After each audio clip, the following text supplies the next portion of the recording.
All right, can everybody hear me? I can hear you. Oh, all right. Hello? Looks like Selenar has some feedback though. Oh, crap. Yes.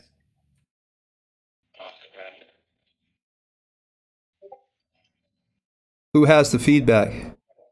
Selenar, but he's not there. I hope it's not me. No, it's Selenar. Okay, well, the stream is launched. We're just waiting to get rid of that feedback with Selenar. If anybody can see me, just give us a second here, and we're about to start right on up.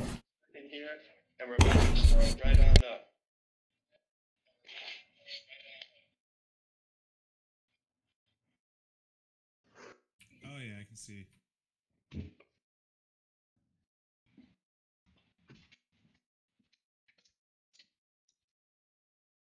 I want to sort of post uh, the the the stream, but I am going to wait until that feedback is gone. The feedback will be gone in a sec. That's my end. Yeah. Okay. I'm just setting up the headphones.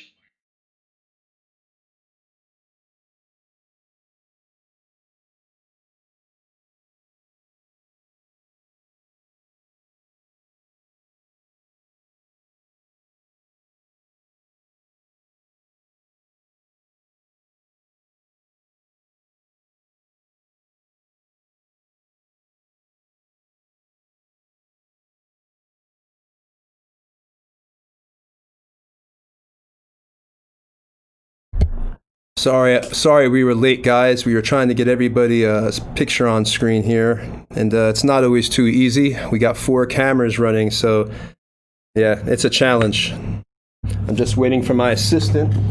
He should be here any minute. Let's see if he's back there. Back there, Lonnie? Just step away. I'll just grab him.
He should be in here in about a minute.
All right, we are live. What is going on out there, people? Sorry for the delay there, but like I said, we had a few technical difficulties. We're going to go ahead and just get started here in just a second. Before we get started, just want to introduce myself. I am Tony, and this is Nerdbauchery. That's my company. And this is session 1 for the Evil Team, the module, The Doom of Daggerdale. It's a 2nd edition adventure that we converted over to 5th edition, a Golden Age era Dungeons & Dragons adventure. Something that hopefully you've never seen before, because again, it's not even in 5th edition yet. Also, this is again, it's an ongoing campaign. We're starting at level 1. And if you'd like to purchase this module for yourself, we are starting to sell it. It's going to be $19.99 again. So if you want to go ahead and just enjoy this for yourself at home, you can go ahead and do that. Just go ahead and reach out to us on Facebook, or during the stream, reach out to us, and my assistant, JC, will go ahead and take down your information if you're interested in that. We're going to go ahead and let you also know that this is all Dwarven Forge stuff, so please go ahead and support them. They make some really good stuff. They just had their Kickstarter for Wildlands that ended a little while ago. I think it actually ended yesterday. They hit $4 million, so they're really blowing up out there. So if you like tabletop gaming, whether it's Dungeons & Dragons, war gaming, science fiction, anything where you could use some either city terrain, mountain terrain, forest, anything. They got swamps, they got it all covered. Go ahead and check them out and give them support. Also, we're going to be having these games every week. Next Saturday is going to be the Good Team, and that's going to be 6 to 9 p.m. Eastern Standard Time. So if you want to check in for that next week on the 12th, you can go ahead and do that. So finally, we're going to go ahead and go around and have everybody introduce themselves. Let's go ahead and start. Next Saturday is we're getting some feedback here.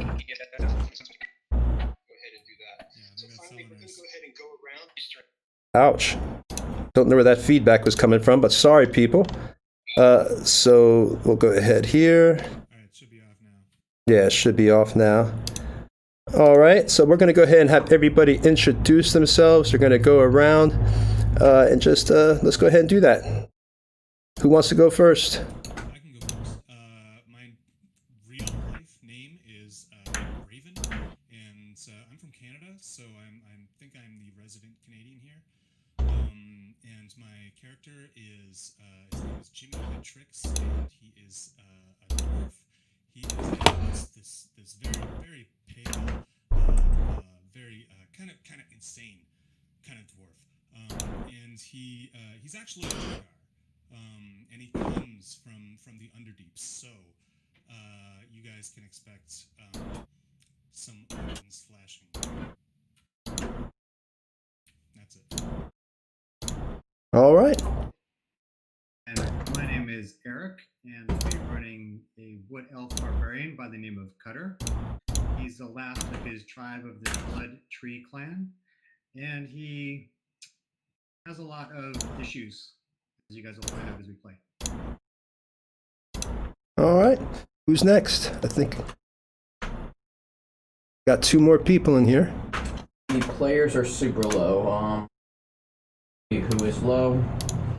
The Twitch stream is saying that some of y'all are coming in low. I don't know if that's something I could affect on my end, or actually it is, Lonnie. Turn up the top one that says audio input. You'll see it. Just turn it up.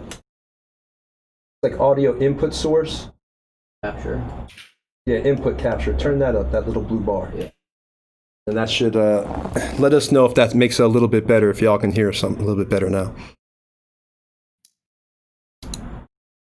All right. So Jimmy went, Raven went, and Eric went. Who's going to go next? Rich, why don't you go next? All right. Can you hear me all right? I can hear you. How's the stream? Can y'all hear him okay on the stream, guys? Testing. 1, 2, 1, 2.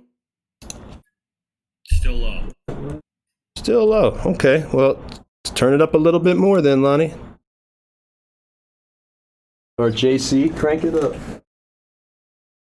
There should be that little blue bar. Just turn it up here.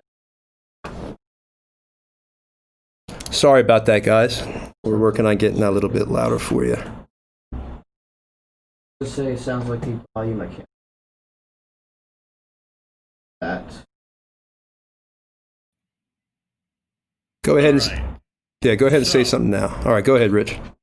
My name is Rich. I will be Yeah, playing click the over right now, resident grave cleric, Selenar Totoris.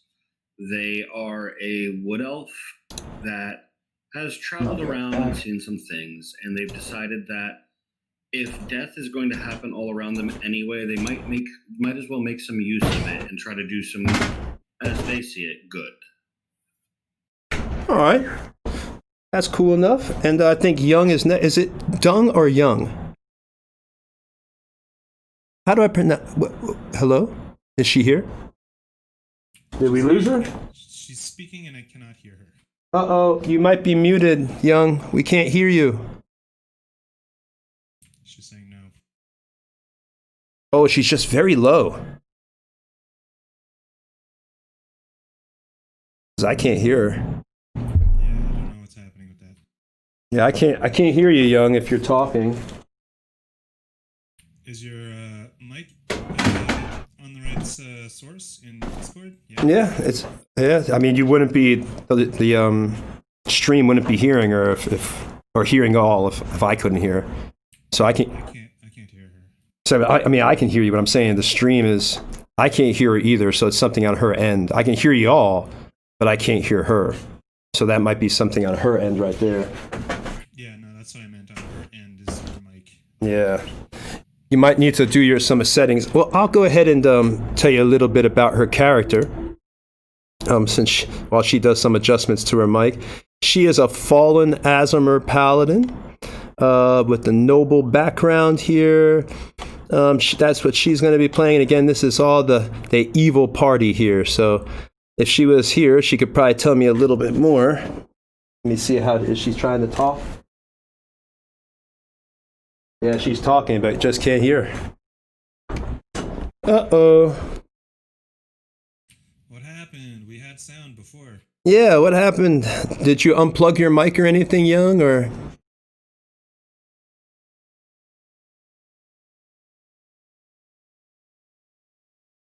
Well, the stream can hear everyone else, right, JC? Is everybody else coming in okay, I don't guys? think so.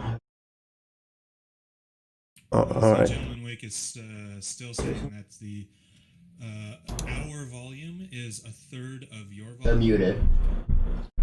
Oh, And that says nothing about Young's mic. But, Trying to unmute. what did you do, Lon? Trying to unmute them. They're muted. That's why. Uh-oh, somebody has messed with the stream. Hold on a second. Cutter and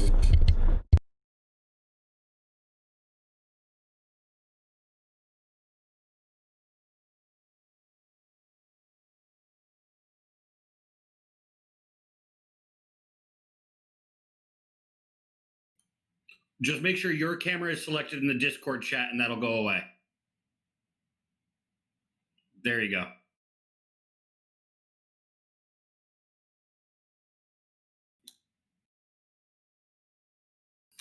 Young, can we hear you now? Can you try talking? no.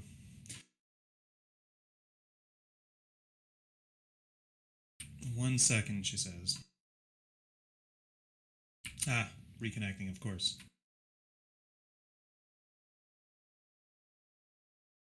I mean, that is the typical setup, is to try turning it off and on again. Yeah.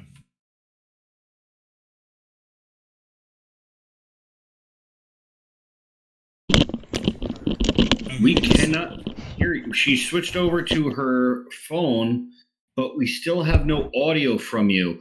Young, are you connected to any other audio sources right now? Do you have any other things open that would be using your microphone? Like Skype, maybe?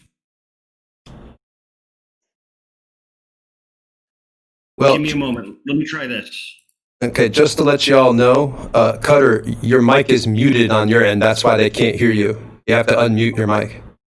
We've been able to I hear know. Cutter. Yeah, Cutter's been muted. Oh, okay. That was on Yeah. purpose. Okay. Tony, Yeah. tell JC that in the Discord chat, in the top right corner of the video chat, to click the focus box to bring it up to the small boxes again because the camera's messed up in the stream. Hold on a second. In the upper right-hand corner, you'll see a little square with two smaller squares. If you click that, it'll give the sidebar. And then all you have to do is click on your camera to make your camera the focus. Yep, there we go. We're good. He did it. Yeah. Just have him click on on your camera to make that the focus. Okay. I wonder, Young, if it's your headphones, if they just recently broke or something. Oh, that was something. Hello. Yeah. We can hear you now. Yay, we got you. Okay. Wow. Oh my God. Technology isn't like any of us. You don't even want to know how much I curse and scream at technology. JC has to leave the room. I'm like the dad in A Christmas Story. You know, where it's just like with the boiler. Yeah, you effing get a goddamn son of a... Yeah, that's me. And you know what? People say that the technological uprising is going to be in the future, but I feel like it's begun. It's already begun. Like, it's trying to annoy us with what power it has right now. True. As soon as our phones get legs and swords, we're going to be in danger. Well, I'm pretty sure that will happen, but we can wait to see if that doesn't. Well, I'm sorry if I'm dripping sweat here on the stream. We are playing in a garage, and I have no air conditioner in here, so literally it's like I'm pouring sweat. So I apologize if I'm glistening in the camera. But now that we got everybody here... You look like a Greek god. You're fine. I'm Adonis. Let's go ahead and get started. Okay. I was thinking more Dionysus, but okay. JC, for this first angle, let's go ahead and get cam left so it shows above the Freedom Riders. Okay, cam left, please.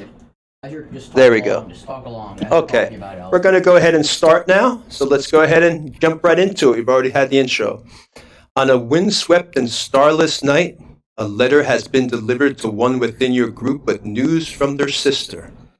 I'm going to give you a letter. I'll read that letter into a second.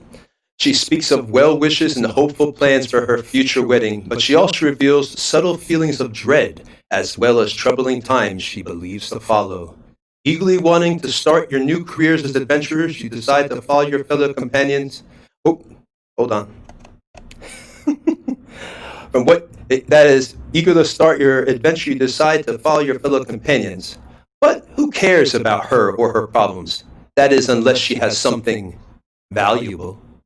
From what you can glean from the letter is that opportunity is in the air. With all those sick country bumpkins running around, there'll be less guards to watch the warehouses, the homes, and most of all, the money. And where fear reigns supreme, a smart man could get a good con going and maybe scam a few locals of their life savings. And if opportunity doesn't present itself, then you will force it to, and can always result to good old-fashioned killing people and taking their things. With greed in your heart and a newfound lust for power, you take up your arms and equipment and head out, unsure of what lies ahead. Your travels had brought you to Daggerdale, a remote dale of dark forest and rocky hills. Several days of riding through the hills will bring you to the town of Dagger Falls. The landscape mellows as you descend into the Tesh Valley. The dark woods give way to soggy riverland and occasional outlying farms and fields. You should be drinking cider and eating spiced pies in Dagger Falls by noontime. You hear pounding hoofbeats, and in a moment, a band of riders come into view. On the road ahead, galloping towards you and throwing frequent glances behind them, the leader is a handsome man with long brown hair. Adventurers, your move. Lonnie, can we go ahead and get battle cam on the Freedom Riders, please? What would you like to do, guys? They haven't seen you yet. Do you want to get on? I'm going to just move your characters off the road to simulate that they haven't seen you. And my hands are shaky because I'm getting old, so I apologize for the ridiculously shaky hands at 40-some years old. It's craziness. All right, so y'all are off the road right now. And the Freedom Riders are galloping down. What would you like to do? Where you see these bunch of guys, you don't know the Freedom Riders yet, but you see a bunch of all these men riding down here. How's that view? Let's see how it looks. All right, good. Tony, are they wearing a livery that we would recognize from our travels? Like, are they wearing like a company uniform? No, they seem to be all, you can tell that they're all part of the same company, but they wouldn't seem to be wearing any particular like thing that would let you know they represent any one particular person or one particular entity. They just all seem to be wearing similar type garb, just different colors. At least that's what you can get from your distance. Well, I know the pale white-haired dwarf who is a like an anglerfish out of water would duck behind that wall that I see. Okay. So he ducks behind the wall. No one's seeing him yet. All right, or you could duck behind a tree, whatever. So, does the whole party want to hide, or? Jimmy, go ahead, Cutter. I turn to him and I say, Jimi Hendrix, why do you run?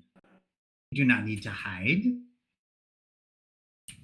There are a lot of people who would see me dead. And now you tell us we've been traveling this all this time? Very well. Do you know what I am? I am Durgar. I come from the Underdeep. Or Well, just you've another traveled with us for some time.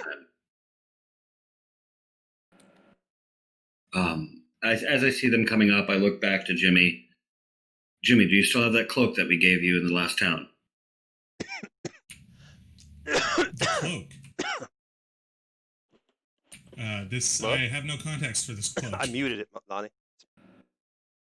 I reach into my bag and I pull out the spare cloak from my traveler's clothes and I'll toss it over to him. Just put this on and keep the hood up. If they want to look too closely, we'll have our own issues. But hopefully that'll just make you look like an old dotty dwarf to anyone with a coarsery glass. Well, I have a cloak on, and you would see it, so for sure. Does somebody have their mic up, because the stream is getting a little bit of an echo? I don't think it's anything on my end because I've muted my mic when I'm not talking.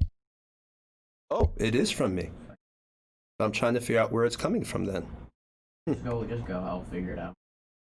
All right. Well, I apologize to the stream. I don't want to stop right now. Is it so bad that we need to stop and fix it, or should we keep going? I've actually had the stream checking in on it once in a while with the audio in the background, and I haven't noticed any feedback from it. Yeah, somebody's saying in the chat that they're getting a little bit of echo, so I apologize about that. We will fix it, but again, we just don't want to stop right now unless it's something that, if it's really making the stream unwatchable to you, then yes, obviously we'll definitely stop and fix that. Just let JC know and he'll tap me on the shoulder. But for now, let's just keep going. So what have y'all decided to do? Are you going to approach these riders, or are you going to hide off the side of the road? You going to try to ambush them? What are we doing here? So I believe that Selenar wanted to pass the cloak to Jimmy and cover him, and we would just keep walking. I think that's what we want to do. Okay, so you're going to let them see you then as they approach? As we're traveling to Dagger Dale, as long as Jimmy isn't out in the open, completely clear to what he is, we shouldn't have an issue. Hey, we have two wood elves and someone that looks like a human, so we should be fine. Darn. Right. So I'll come out of hiding then and walk with you. Okay. Hopefully, I'm gonna try and have someone, one of you, between me and the riders, just so I'm partially obfuscated. Right. I'm putting you behind a few people here. I'm putting you on the road with everybody. Right. There we go. I don't know if the camera can. Oh, you're falling over with my shaky hands. Yeah, that's the one thing we can't fix is my shakiness. All right, so let me see if I can get a little bit closer of a view for you. Really up close for you to see your characters. How's that, Lonnie? They got a good? Yeah. Okay. All right, so you got all your characters on the road. Let me move this guy a little so you can see everybody here. My dear friend. All right, and if you want to give them an above-the-head view as well, just to switch real quick, line to show JC so they can get a little bit both views. All right, so they've approached them, so this is what happens. A group of about 8 men rides swiftly past you. One of them spots you and calls out as he goes past, "Beware the dream fever in Dagger Falls." The leader of the horsemen rides forward and greets you. "Well met, travelers. I'm Randall Morn, and my men and I are protectors of Daggerdale. I could use some stout swordsmen like you. A strange fever is stalking Daggerdale by night." You know what, stream? I did not plan on doing this module about sickness. I started this before COVID. I just want to break character for a second, let you know that. This is just a coincidence that it's about sickness. All right, I could use Or some... imitating life. Yeah, a strange fever is stalking Daggerdale by night, catching the good Dale folk asleep and leaving them trapped in their slumber. The dream fever magic comes from Dagger Falls, where usurper Constable Tren rules. Any man or woman who can put an end to this fever will have earned my thanks and my gold. Beware the Constable. Tren is a lackey of the Zentarum, a coward and a blackmailer. But he is a man not to be crossed lightly. Randall holds his reins with one hand and keeps the others on his sword. The rider watches back down the road while the others wait for your reply. Before you can reply, though, one of his men makes a quick gesture to Morn, and he nods in acknowledgement. Randall then waves his men on and shouts back to you, "If you decide to take up this charge, and if you succeed, you may claim your reward from Ludin the Copper at the Red Rock Tavern. May the gods be with you!" And he's gone. All right. So let me take these people off. They have disappeared into the distance. You no longer see the Freedom Riders. Just give me a moment to get that off the table. Let me mute my mic so you don't hear me rustling around. Right, so it's, is it to Dagger Ford then? It sounds like going there might be the best idea. They're looking for trained swords. There's a bit of coin in it. And I don't know about the rest of you, but my pouch is a bit light. I agree. I very Check much the weight of- appreciate. Go ahead. I very much appreciate the opportunity to earn some coin. I do not know what my axe will do against this dream fever. Well, I have to say, Cutter, I am quite sure that your axe will come in handy, if not against the fever, then against anyone that stands against us. Yes. All right. I can see if my knowledge of higher power can come into play into this. I tend to know quite a bit of people around here. It will definitely be rather interesting. And now, Yoon, I am sorry, but I cannot remember your character's name. My character's name is Yuri. Yuri. Okay. Yes.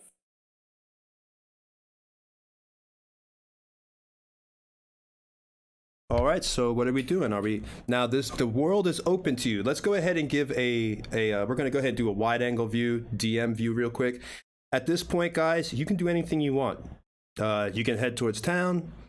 It's now an open sandbox already. What do you want to do? Your world, baby. I feel like we've discussed it, and we're heading into town to the inn that was mentioned. You're heading into town. We're heading to the Red Rock Inn, to the Red Rock Tavern to meet with, I believe you said, Ludin the Cobbler? Luton the Copper. Luton the Copper. Yeah, I can go back and read it. Hold on.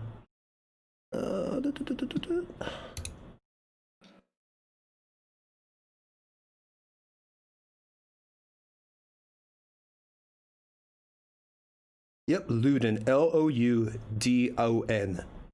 The Copper at the Red Rock Tavern. That's what he said. If you decide to take up this charge, and if you succeed, you may claim your reward from Ludon the Copper at the Red Rock Tavern. May the gods be with you. All right, so we're heading to Dagger Falls. We're going to go ahead and put the wide angle view on since they've decided that's where they want to go. And I'll move you over to the front of the town here.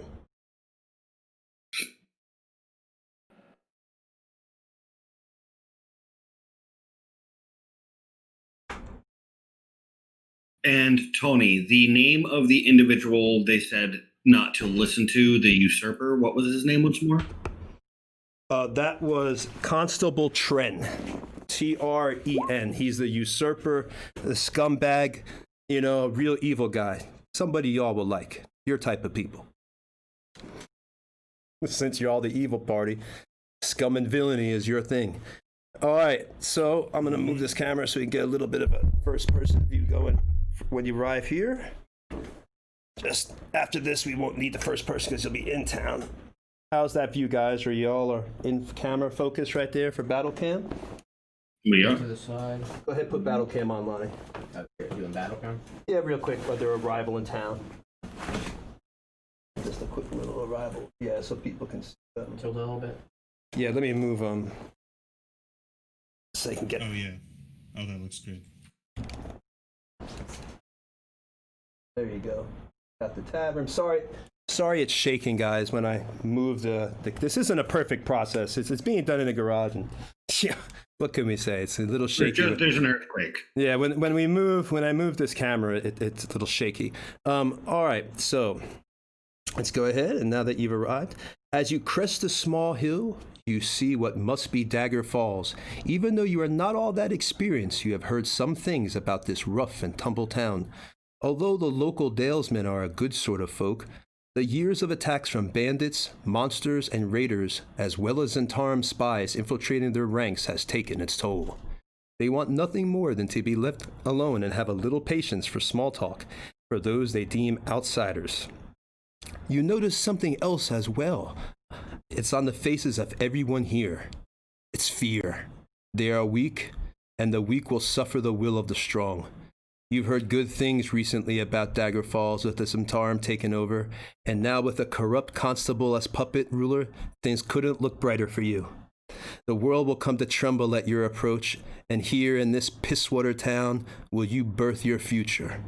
All one needs to do is find a way to bend this town to their will. Then they can begin to pave the road to wealth and power without consequence. All right, so now you said you wanted to head into the town to go into the Red Rock. Is that correct? Yeah, That I is think correct. that was what we were doing. And also, possibly, I'm going to say to my party, should we check out this Tren character as well? Well, I don't see why not. I mean, if we're going to be in here taking care of this issue and those individuals are willing to pay for our services, something tells me our paths will cross with him one way or another. So us taking the initiative to do so is probably a good idea. I think it would also work in our favor for any other issues that they might cause us. It may come as a benefit, actually. Playing both sides against the middle is never a bad option. All right. Anything to get your way. That's all you gotta do. To the Red Rock. To the Red Rock! To the Red Rock! All right, hold on while I move your characters.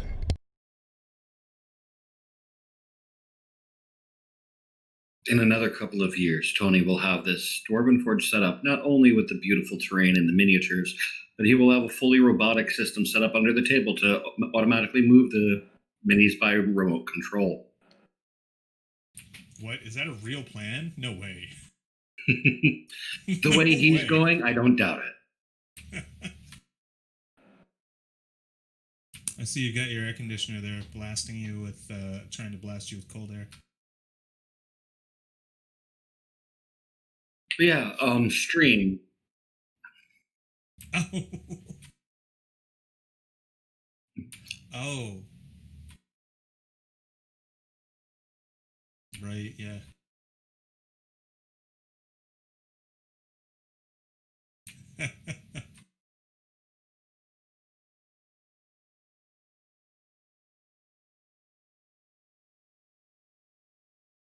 Thank you.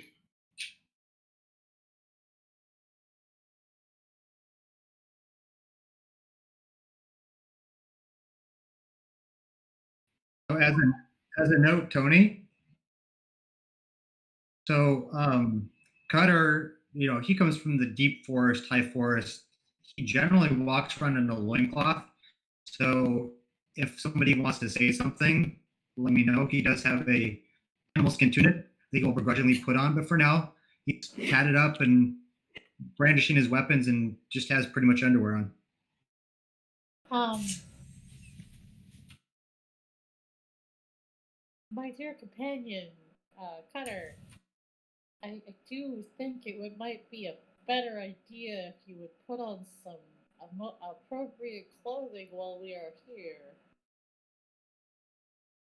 Did you say it? Hey, stream, can you see the inside of this building okay, guys? Or do I need to adjust the camera for you to see the inside better? It is fairly clear, Tony.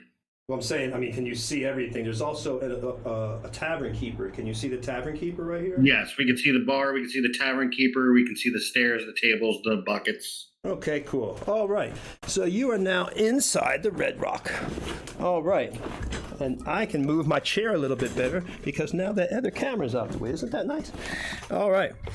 This ramshackle tavern is frequented by folk of the surrounding countryside.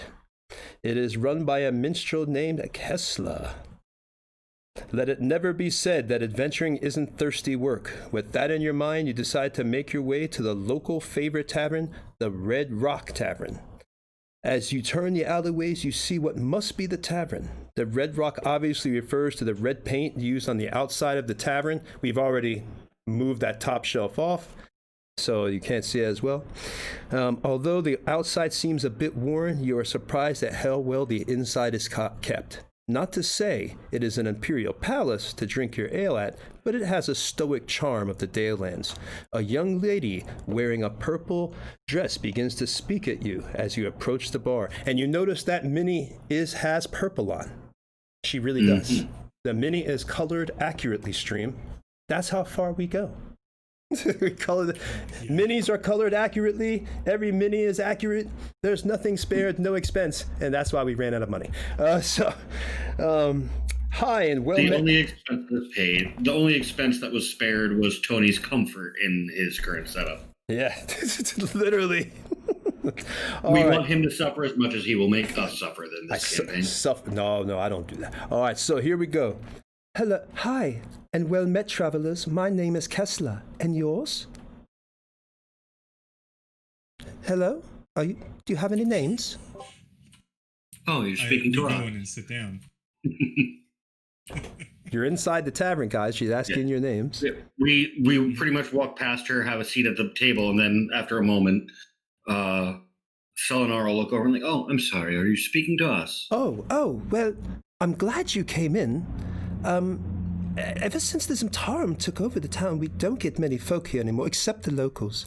So what would it be for you and your fellow companions? An ale? Or maybe a meal? I look to everybody else. Strongest elven wine you have. Of course.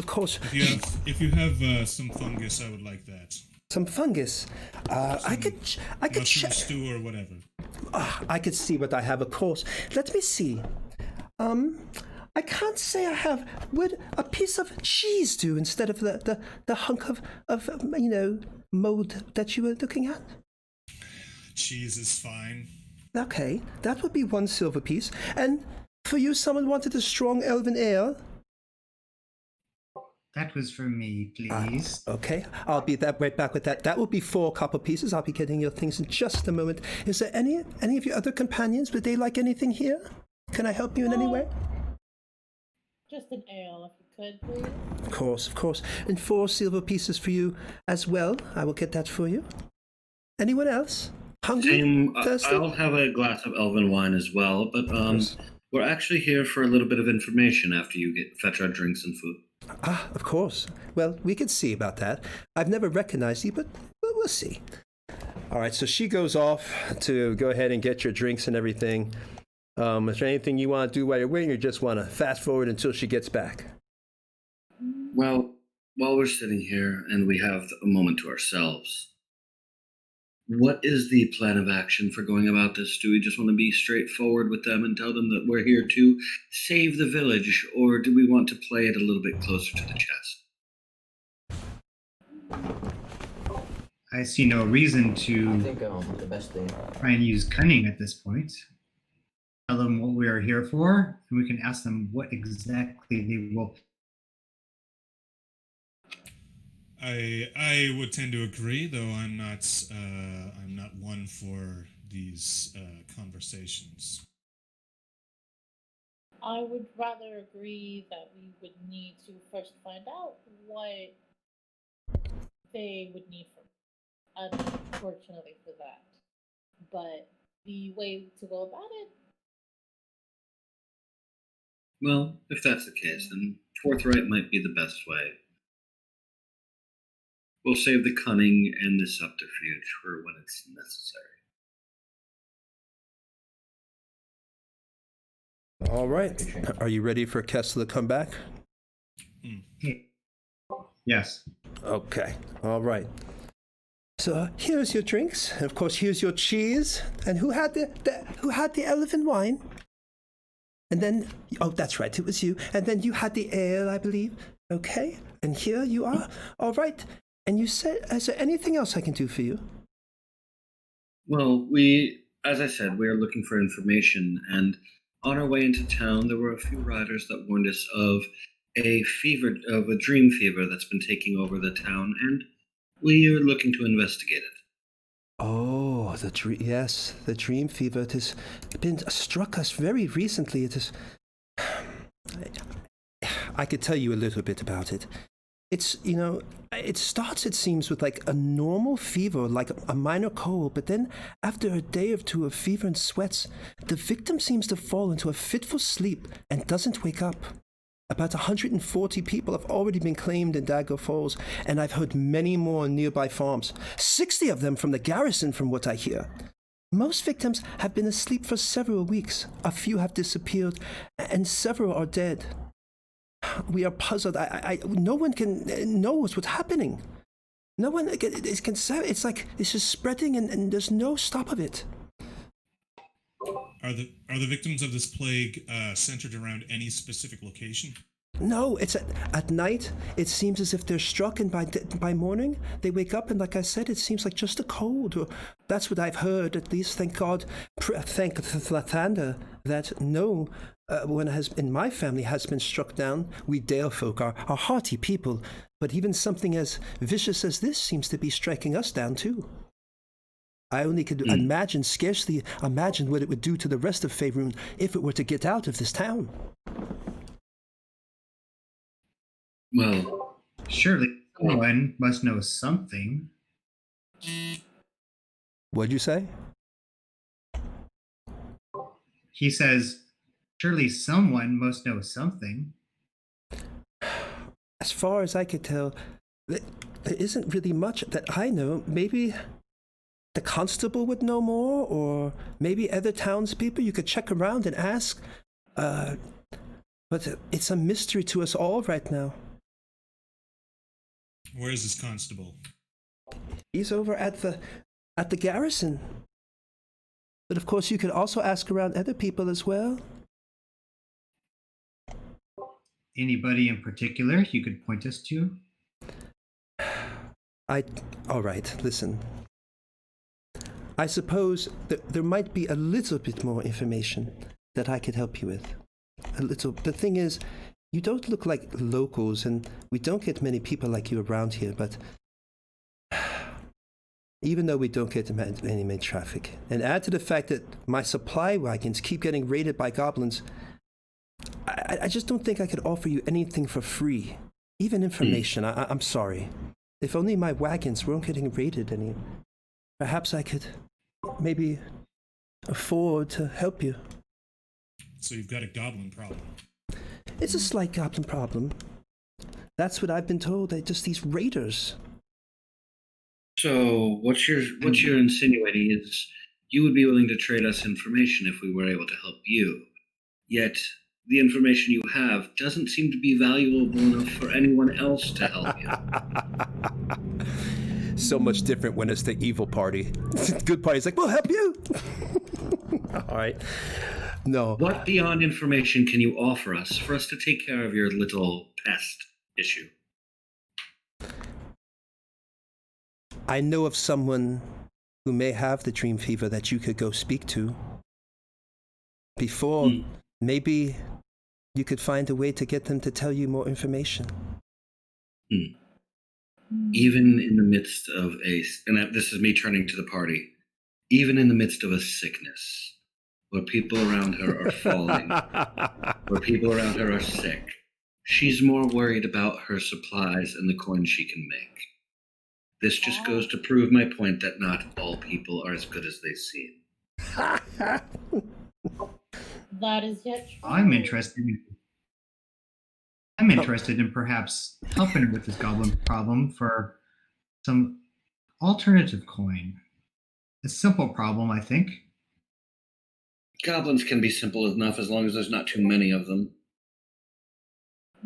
It's been a while since I've had some crossbow practice anyway. I say She's we still there, smoke some Tony? goblins. Tony, is she still sitting there? Yes. Cutter was asking. I'm sorry. What? Is she still in front of us? Yes, she's just waiting for your answer. Okay. She's just looking down at the floor, you know. So I say, the four of us, we're actually interested in this goblin problem you have. Really? If we were to solve this problem, how exactly could you help us? Really? You are looking for work? That is wonderful news. If you were to tell me, if you were to just take care of this problem, I'm sure that I could find out something that would help you. I know something that has been very strange as of recent. And I think people such as yourselves might be able to deduce a little bit more than I have. I think that is fair, but as I said, a bit of information for quite a bit of hard labor is not quite a fair trade. Now, you seem to run a fair establishment here. The wine is middling, the cheese seems to be good enough, but perhaps a discounted rate on meal and drink for the next 10 day would be a fair enough trade to spur us into action. If you can take care of this problem, I will give you the piece of information that I possess. And of course, yes, 10 days worth of free meal and drink, but only 1 meal per day. Not 3 per day, 1 per day. I look to the rest of the party. And a limit of 1 pound of meat per person. And free drinks? 1 large cup Within reason, of course. 1 gallon of ale for the party per day. For the 10 day. How does that sound to all of you? That seems fair. For 10 days? All right. I think you have yourself a deal, Kessler. Thank you. Let me tell you what I do know about these raiders so far. As I mentioned before, my supply wagons are being raided on the return from Arabelle. That, of course, you know, is the town to the south of us, right above Coromir, not too far from Evening Star, to the east of Evening Star. The drivers who have survived the attacks have told me it's a pack of goblins in the area. Now, normally the guard would handle such things, but since neither the constable or his men drink or eat here, I am considered a priority, even though I have made numerous requests. I hate to ask you, but just could you go now? Well, we only just got into town, but I think we could head out quite shortly to take care of such a problem for you. I would start looking on the road outside of town, perhaps near the wooded area. Convenient. Time for wine. What was that, Cutter? He said, sounds fair enough, but in the meantime, more wine. More wine it is. Well. Yeah, you don't have to go rush and do this quest. Like, this is the DM talking. Guys, this is not railroaded. You don't have to go immediately do this. There's multiple options to do things, to figure out ways to get information. I don't want you to feel as if this is the only way to get this information. There are alternatives.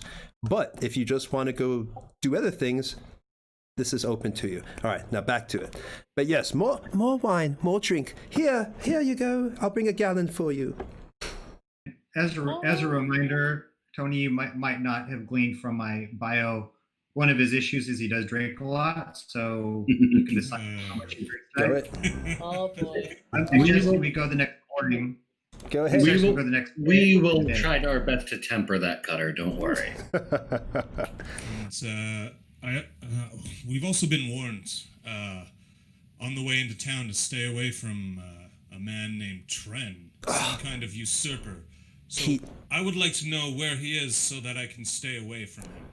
He resides in the Constable's Tower, right next to the garrison at the beginning of town. You can't miss it. It's the tallest tower in all of town.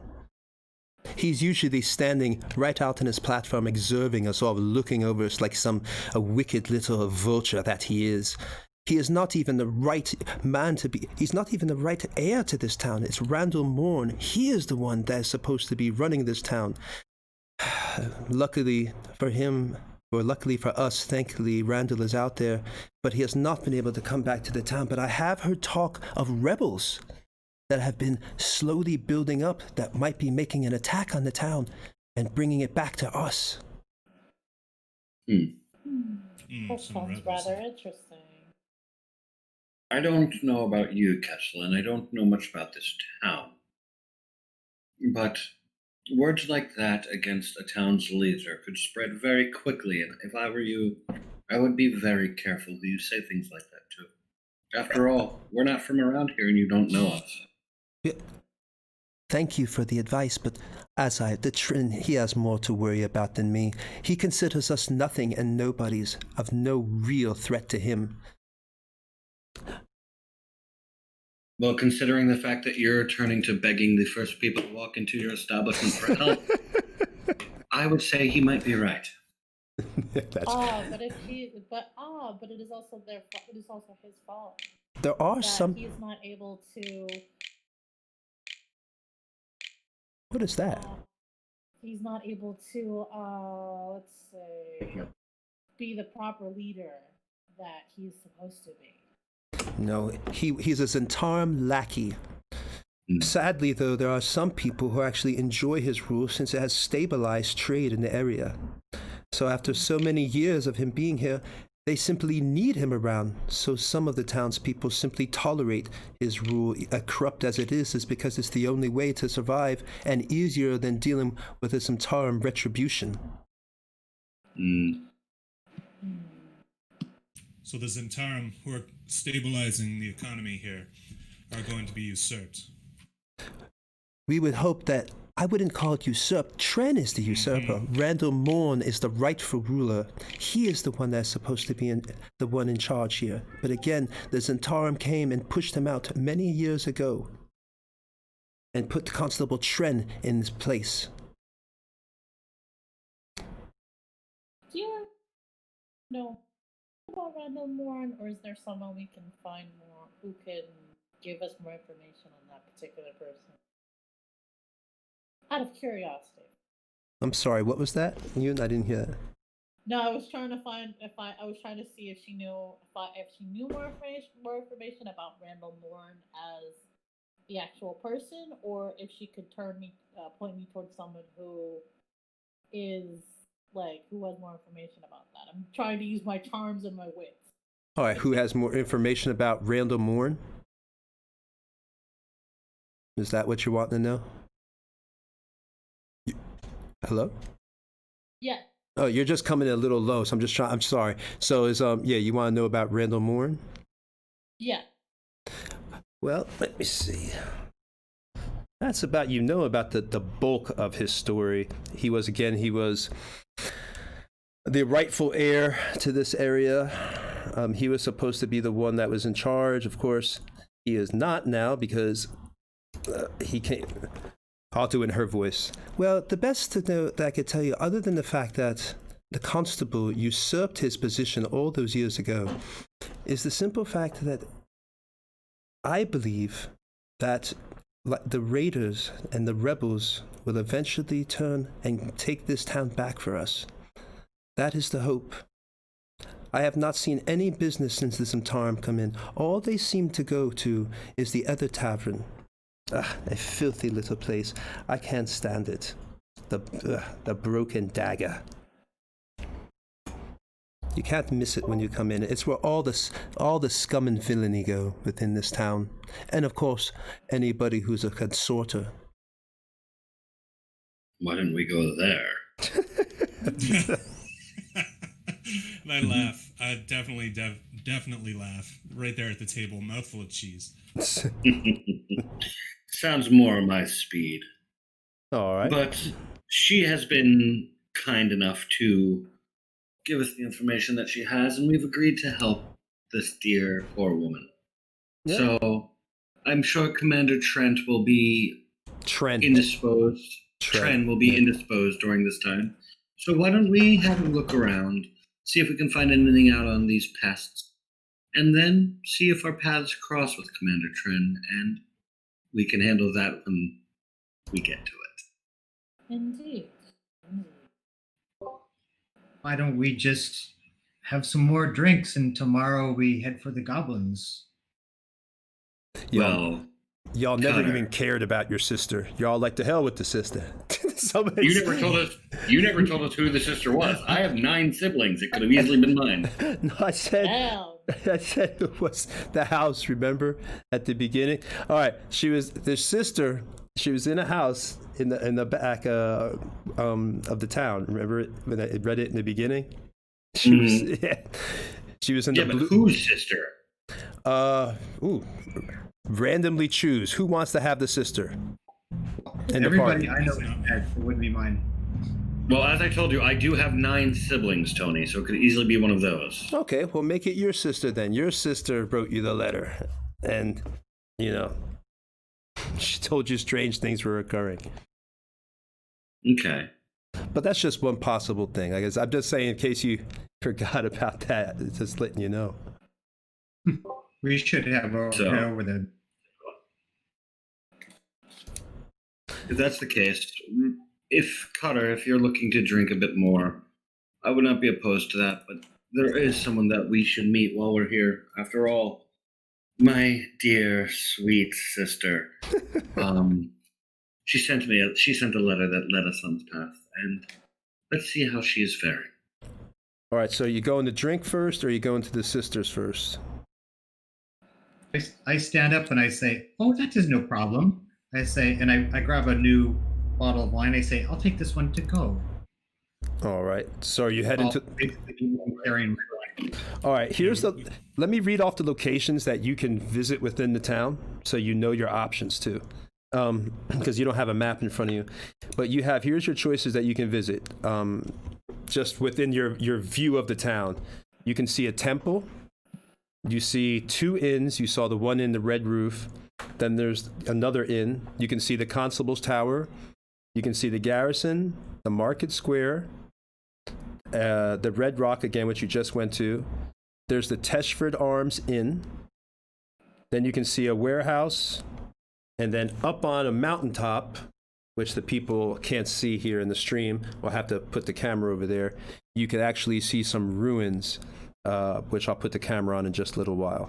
But that's the locations that you can now choose to go to in any order. So this way you don't feel like I'm telling you have to go to your sisters. You can choose to go to any one of those spots. Okay.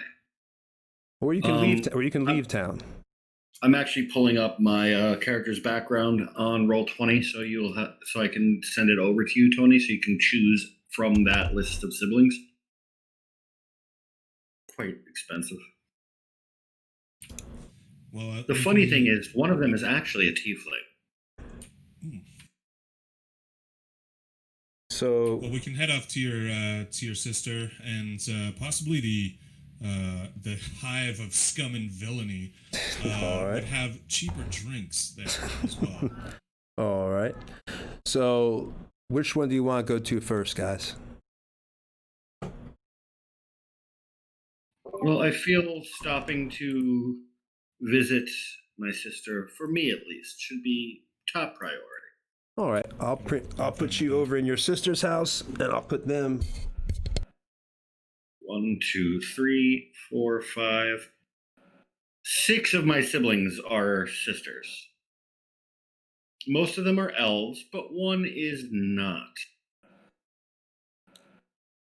That would be Manea, the tiefling.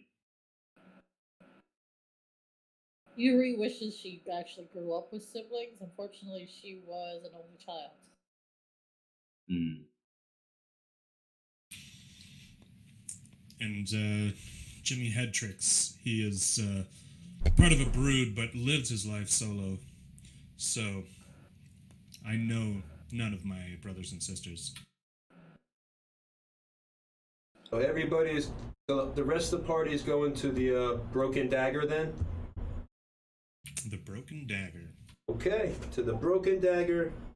It is, we'll do that first, and then we'll do the sister house. Narration.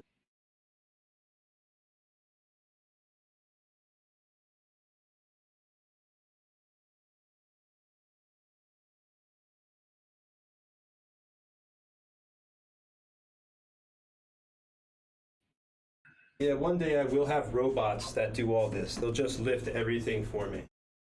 Wouldn't that be nice? That actually gives me an opportunity to step away for a moment. So try not to get, as we start to part ways on the road, I look to my companions.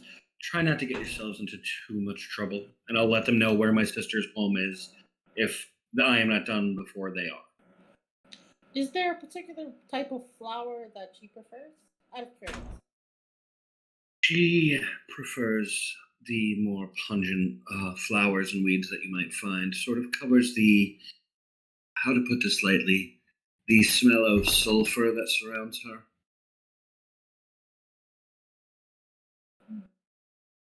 There's only 4 people. Interesting. Thinking there was 5 people in the room for some reason. There's only 4. All right. All right, everybody's in position.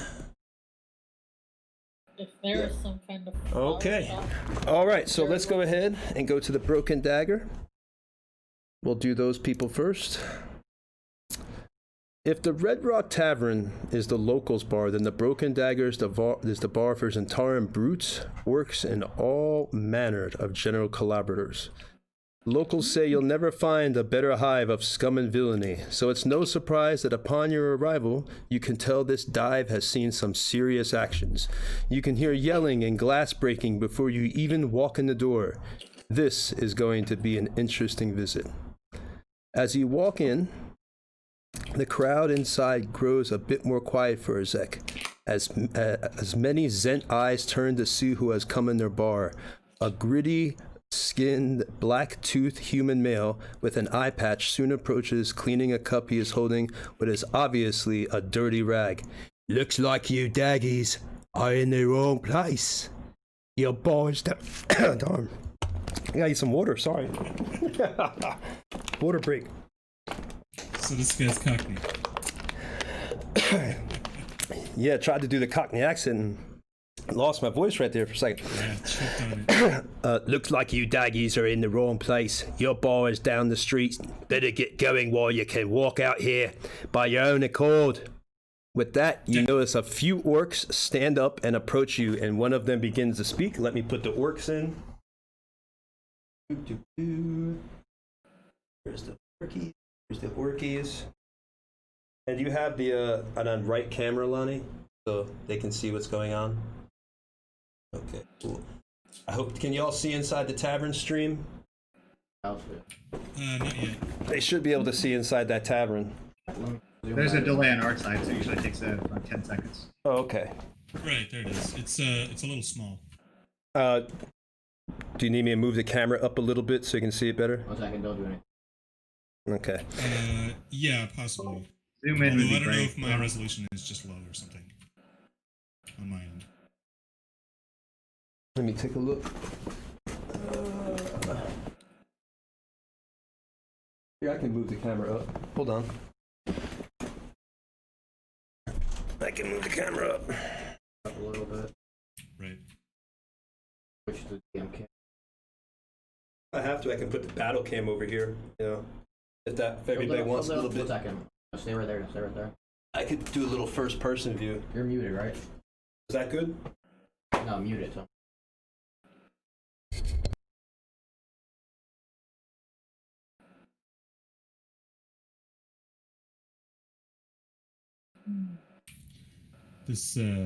This barkeep seems to think that we are some kind of daggies.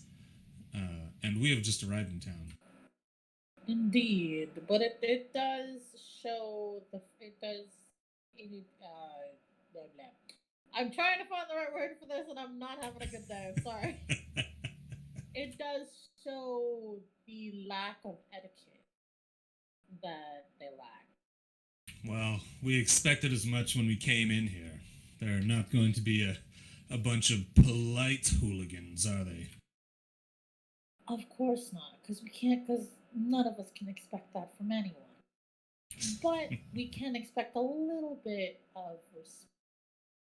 How's that stream? Is that a good enough view inside the tavern for y'all? It's definitely better, yeah. Okay. Oh, I forgot to turn on the little LED light. Let me turn on the little table light for y'all too. Little fancy stuff. Don't know if that will turn up on the stream, but these tables actually have flickering candles, which are pretty cool. You know, and the food fill on the.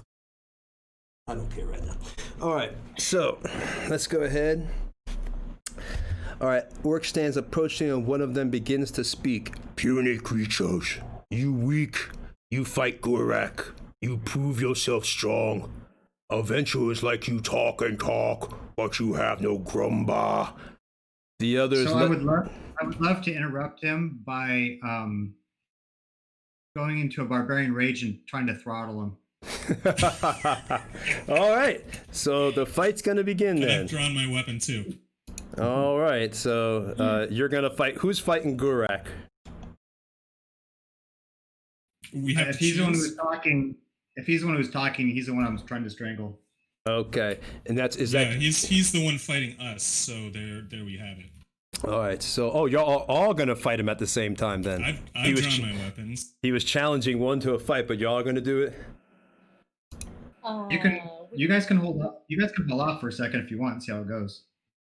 You know what I'm gonna do? I'm gonna draw my short sword, and I'm going to encircle the fight as best as I can. We don't want to fight to death. Only fight with fists. Wait. We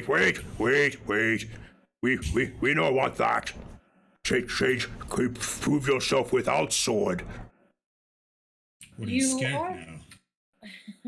You are the one who pointed out that we don't seem like the right crowd, and yet you assume.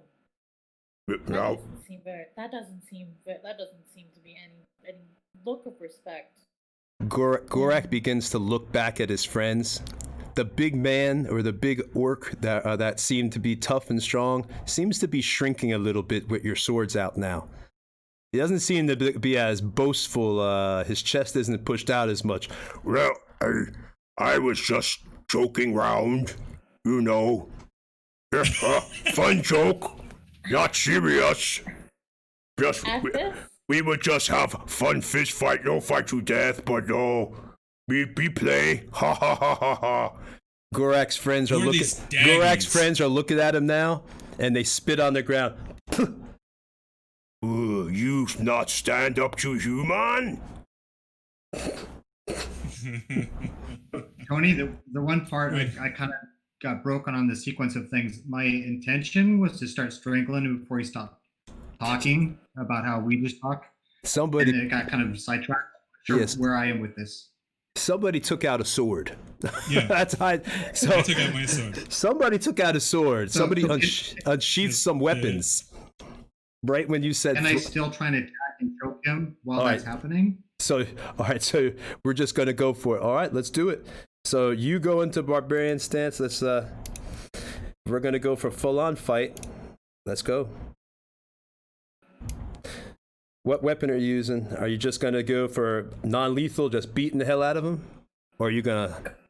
I know, as however you'd like to play it. I think they have grapple rules right in 5e, but basically, I want to put both my hands around his neck and just squeeze. Okay, so while your friend, so in the space of time that he was drawing the sword, you didn't even wait. You just immediately took your hands and you're gonna start choking him. Okay, I got you then. All right, let's go ahead and put him on the thing here. And who is this? Is this Jimmy, or who am I talking to again? That was Cutter. Cutter. Okay, Cutter. I have to remember that. Cutter the barbarian, yeah. And Cutter is right there. All right. Put the orc up here.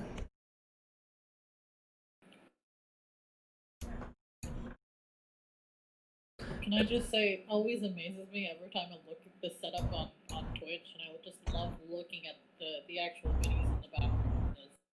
Yeah, for sure. I love this this sort of mosaic brickwork in the middle of the square there. That is so cool. There's Gorak. I just have to find them. I have all my monsters already out.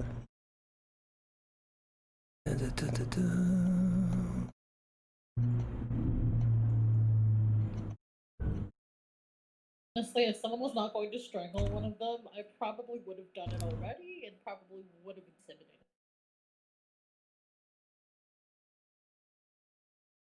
Yeah, I mean, they're the ones talking big and then like shrinking back down as soon as they see a piece of metal. But nobody wants to die. People talking trash is one thing, but death is another. That's nobody wants to go that way. Let me see. All right, so let's go ahead and get the work out there.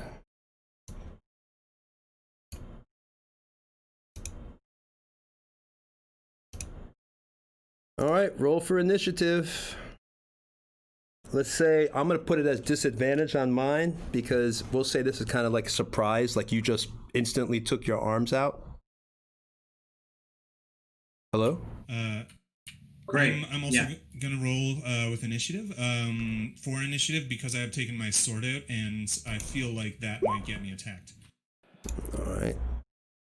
I got a 13. Orc got a 7. Oh, no, I'm sorry. That's Raven. I thought I was seeing my numbers.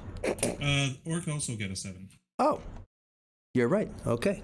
Orc got a 7. 7.12 doesn't matter. So I just give it to the players every time. And you got a 13. So you're going first, Cutter. And this is non-lethal damage. So it's basically, it's just 1 point plus your strength bonus, right? Yep. Yeah, however that works, sure. Yeah, that's So what I that, rolled a hit first. so I'm not mistaken. Let me just grab you down here.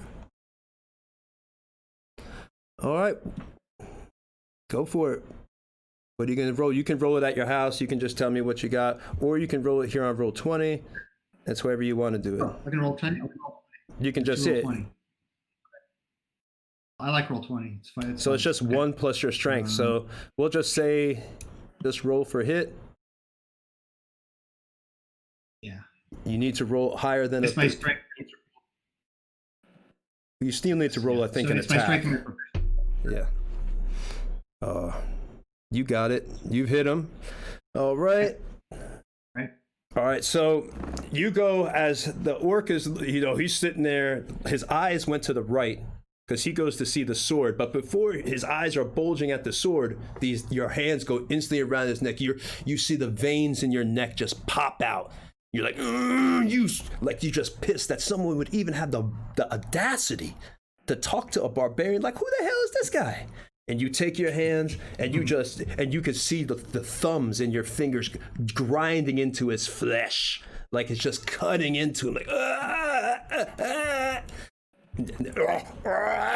all right, so he's already just hurt. Now he's grasping for his hands, and you feel his nails kind of like tearing at your hands, trying to pull your hands away. So you do. What is your strength bonus, Cutter? With my rage, I do +4 damage. All right. So what's your total? So what's your total damage you're doing? Then just tell me right now. What I roll, is it just 1 or a D something or? No, it's just 1 plus your strength bonus, I believe, for unarmed damage. I'm not looking it up right now, but if I'm wrong, somebody on the stream, I'm sure will tell me if there's anybody watching. But it's just if it's just 8 point, if it's just 8 point plus strength, it's 5.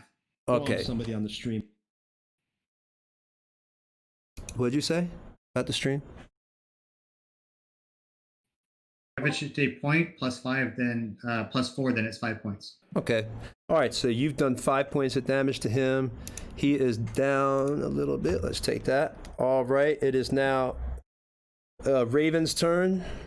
Right.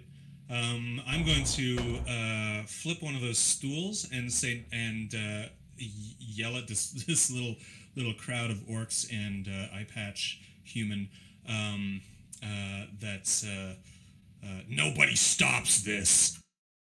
Nobody. And that's it. And I will just stand threateningly. All right, so you're just holding those. They look at you, and they're for a moment they're kind of in shock. They've seen their friend. A fly just went in my eye. Sorry about that, stream. I played in the garage. Has this. All right, so yeah, they see you come out, you jump over, you rip over the thing, everything's knocked down. People are starting to scream. They're filing out of this place already. I mean, they're used to violence, but shit's getting crazy now. I mean, you got swords coming out. People are getting strangled in front of them, all within the space of a second. They thought they were just going to see maybe a little planned, little fisticuffs here. So now you got that. The bartender, he's jumping down behind the thing. Glasses are breaking, getting knocked over everywhere. You kick down the one thing. You've got your foot on the stool, sword out, right to one of the neck. Before you could even get a sword out, you got the tip on his chin. You could see the little trickle of green orc blood just going down your sword and the sweat beaming down from the other one's face. They know shit just got real. It's real now, baby. All right, so... Yeah, and that's also implied is that I have readied my action in case somebody tries to hit me with a weapon. All right. So this guy, he's going to try to break free of your grapple at this point. Also, now, you hear a whistle in the background. That you hear a whistling, like it's like. No, I heard you. Yeah. I turn towards the whistle. Yeah. Sorry. Well, no, you're hearing like a loud whistle. It seems to be coming from outside the establishment, and there's yells and everything. All right. So now, the orc, he's going to try to break free of here. Let's do a strength check on him. Well, now that we'll have him try to hit you. He just does his damage to you. He's just going to do 4 points of damage to you because he takes his one hand away. He realizes he can't get out of your grip. So he looks at you. He tries to put on a menacing face as he possibly can, and he just takes his one hand and he punches you in the side of the neck. And for just a moment, you see stars because it cuts off the blood, but you're still holding on to this guy. But you do take 4 points of damage. And that's 2 because of my rage. And I smile at him, just dig my fingers in deeper. Oh, so as you dig your fingers in deeper, you see the little bits of skin begin to get underneath your fingernails, and they fall out from little pieces of flesh are chunking down from your fingernails, and you could see the slices are continuing to go in his neck. You're cutting down almost to the white meat. It's not even red anymore as you're digging in hard now. It's bad. All right. So you've taken 2 points of damage, Cutter. So you're down to 12. I'm not mistaken, for your hit points. All right, so let's we'll just keep initiative order the same because this is just a simple thing. We're not gonna roll unless. How do y'all want to do it? That's a good question. Real quick, it's y'all's decision, not mine. This is your game. Do you want to do it where we roll one initiative and then it just stays like that for the whole fight, or do you want to roll initiative every round? I'm okay sticking it with 1. Yeah, I'm used to that as well. Just the 1? Okay. Well, then it goes right back to the top again. It goes to Cutter's turn then. Cutter, you're up. Yeah. I have more points. All right. So do you want to do anything? You just want to keep digging in?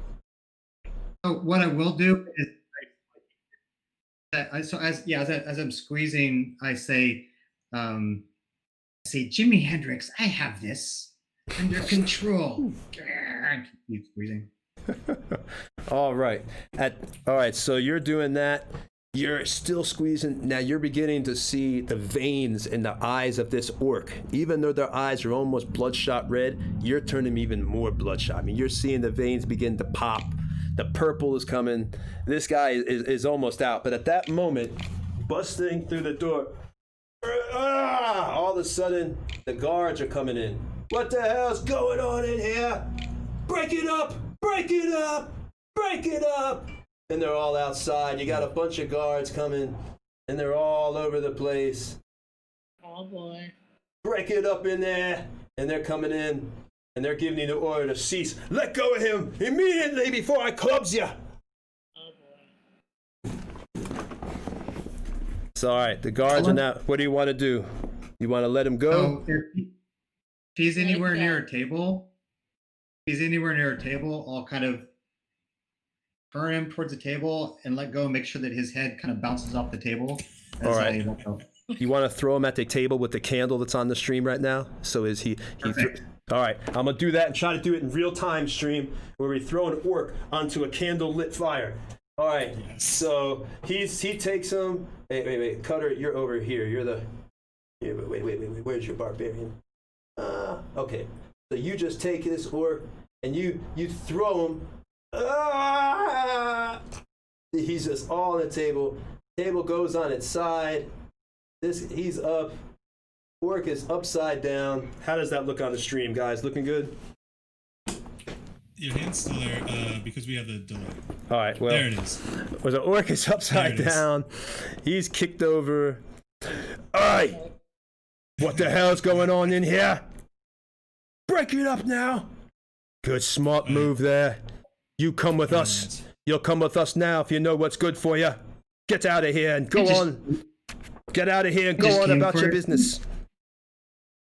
Oh boy. I do not think Selenar would be very happy about this. Did you not hear me? You got 3 seconds to get the hell out of here and go on about your business. You're lucky we don't bring you into the tower and lock you down in the gulag. Dungeon, whatever. The word escaped me for a second. I definitely nudge Cutter and say, "Hey, this is not worth it. Let's get out of here." All right. I say, okay. And as I'm walking out, I'm gonna make sure that I step on him. The other orcs, they rush over to their friend and they're trying to kind of like help him up and everything, you know. But you guys, have y'all decided to leave? You're all leaving. Yeah, we're listening to the guard. That's right. So the guards kind of Yes, like this darn fly is killing me. It keeps flying around my face. So the guards back away from the door. Let me move these kids here. Get these children out of here. The guards back away from the door. They kind of like clear a spot for you to get the hell out. All right. So and you're out of there. You're in the middle of the road. And the guards, they kind of stop you for a second, and the one looks at you. I don't know who you are, but if your aim here is to cause trouble, then you're going to find yourself at the short end of a rope or in the stocks that you see at the front of town. Now go! Tony, I just want to jump in for a quick moment and let you know that we've officially reached 101 followers. That's cool. 101. Now Yes, we need should make a 101 movie out of it. viewers. We need 101 viewers. If we get to 75 viewers tonight, we will give away a Dwarven Forge painted starter dungeon. So call your friends, call whoever gets 75 people up here viewing, and win yourself some Dwarven Forge pieces just like you see here, so you could run your own awesome adventures with Dwarven Forge pieces. All right, so I'm going to go ahead now, and we're going to switch over, since we're going to say that when he says to get the hell on, I assume that y'all are walking and you're leaving, or are you staying around to mess with the guards? My sword has been sheathed as soon as I saw the guards, and I turned my back and move away from them. Okay, so the guards, they kind of leave you, and I'm now going to switch over to Rich's spot. Let Rich have a little fun, because what he was doing in the meantime. Unless y'all want to try to join Rich in there, but we'll assume that he was doing his own thing while y'all were in there. So this is multiple Yeah, times. no, he should have some time. So go ahead and I need to step away for a second as well. let me move the camera onto Rich while he was with his. Trust me, Tony, no one wants the camera to be moved onto me. They must know you then. But you're so pretty. Why would they not want to see you, man? All right. How's that camera? That is not on Rich. Let me get it on. Let me get it on his character. Aim that camera down. That's why. All right, stream. Just hold a second. We're just moving this camera.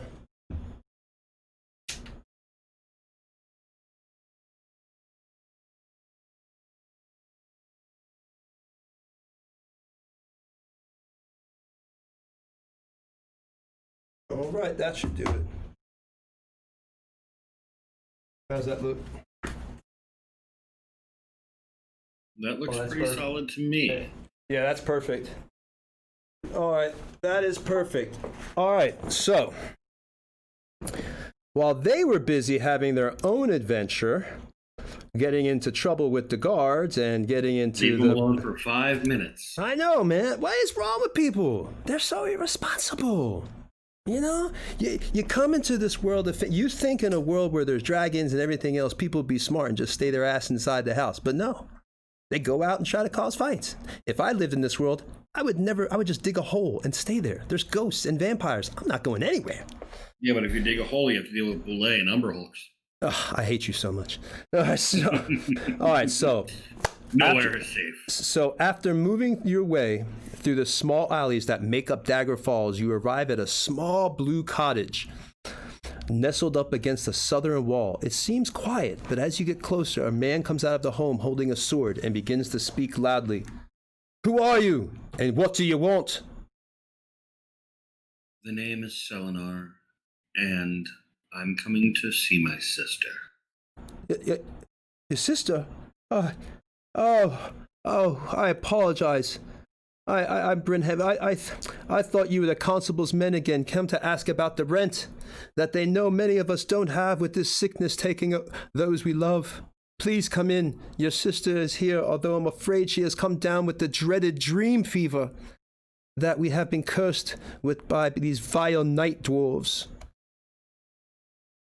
All right, so he's going to let you in. I'll go ahead and move you up in there into her room. Now, when you walk into this house, you see it's nicely like a normal decorated house. But as you get upstairs, you see, sadly, get this person out of here. They weren't meant to be. So he brings you upstairs. A random suitor in the middle of the night. Yep, he gets you by. As you walk up the stairs into the house, you see your sister lying in the bed, and you're able to get next to her. And you see her, she's... What do you want to do? The man that's in here with me, do I recognize him? Have I ever seen him before? Yes. He's he tells you he's a Brent Hoverton. Excuse me. Please come in. He goes, excuse me. He basically says, my name is Brent Hoverton. I'm your sister's fiancé. We were supposed to get married, but not too long ago she started getting sick. She had a little bit of a fever, then it was a sniffle, and then one time she just wouldn't wake up. I don't know what's wrong. No one does. It starts innocent enough. How long has she been asleep? I'd say about a day. I haven't been able to wake her. I don't know what it is. No one really does, It starts innocent enough as a cough, some sneezing, and a slight fever, but then after a few days, a sweat breaks out and the person falls into a fit and doesn't wake up. As Bren says this, he begins to appear visibly shaken at what he's saying about, the love of his life, and tears begins to well up in his eyes. I don't know what to do. I'm not a learned man, but I will give you all I have and more to bring Mary back to me. Some who have fallen ill have disappeared, and some have even died. Please, I beg you to find out what is happening and why we have been cursed by these damn night dwarves. Night dwarves, you say? Yes, night dwarves. I go over and I take a look at her. Place a hand on her cheek, on her throat. Okay. I'm guessing the skin is clammy, drenched in sweat, or is there no outward signs of sickness? Well, as you approach Mary, you can see she is pale and emaciated. Although she is sleeping, she does not in any way look rested as she tosses from side to side and seems to make sounds of pain while moving. There seems to be no ways to rouse her by normal means.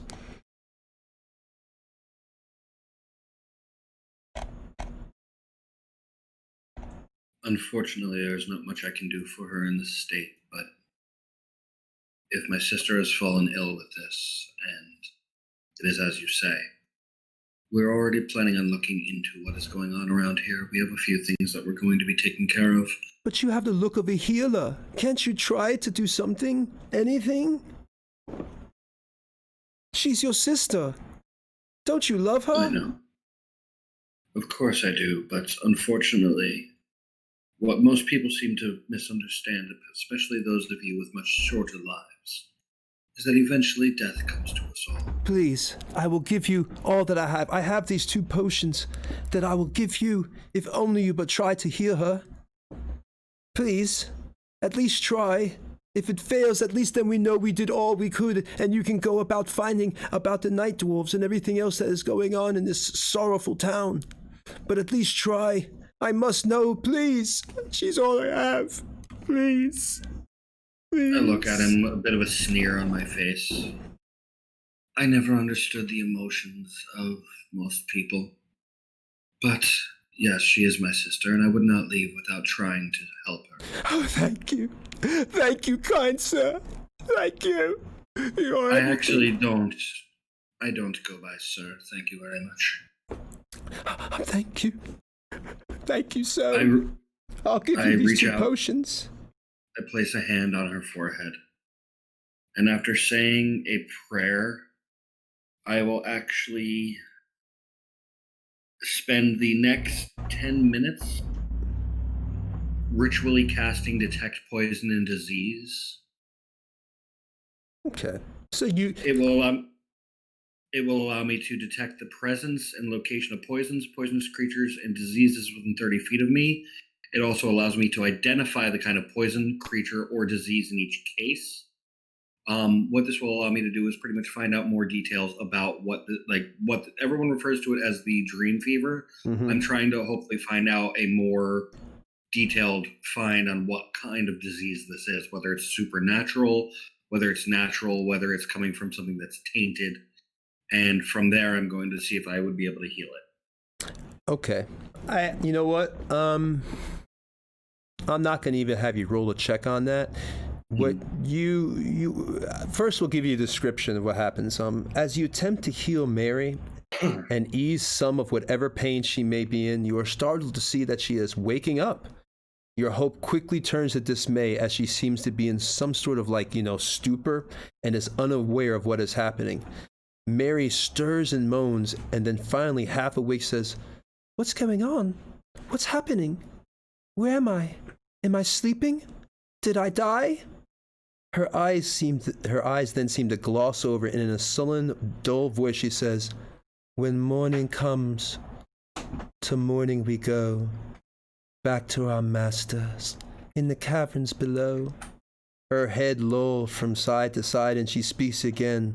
"If you slay us, we shall live. The woods shall die, but we forgive." Mary's eyes roll back even more, and she falls back to the bed and goes back to her restless sleep. Bren's eyes swell with pain and desperation. I know you tried, I guess. I've gotten too hopeful. Here, take these. They may help you in your journey. I was gonna sell them for some healing, but now I see that will do nothing. With that, he goes back to Mary's side. I'm actually tearing up. Look, I got real tears. Look at that. I have to really put the emotions on. Yeah. Mary takes her hand and begins sobbing. He doesn't look your way anymore. The potions he gives you you don't need to identify them. You already know what they are. They're 2 potions of cure poison. And from what you were able to deduce by your attempt to heal, you can tell this isn't natural. That's all you can tell.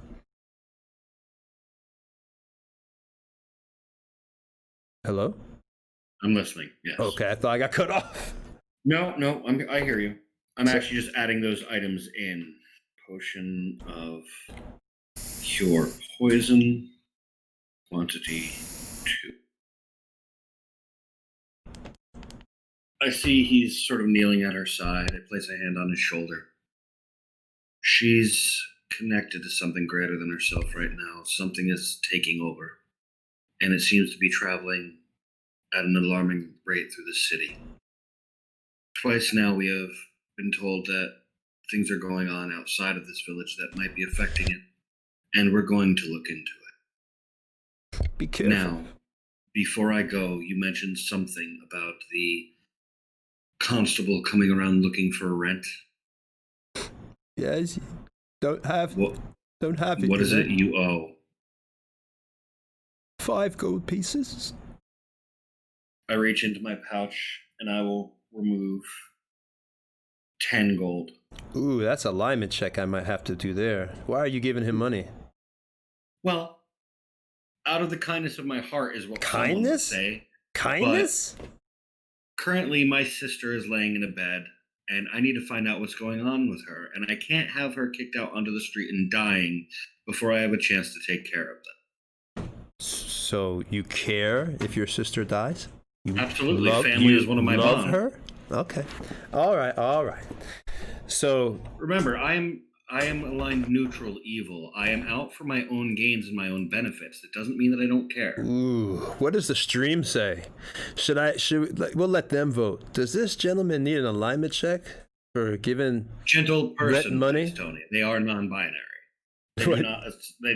do not assign to male or female. What did you say? Wait a minute. I missed that. I completely missed that. Selenar is non-binary. They okay. do not use he or she.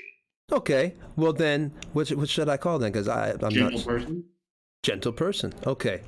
Should we let this gentle person off the hook with no alignment check, or should we give alignment check for giving money to his sister, considering they're neutral evil?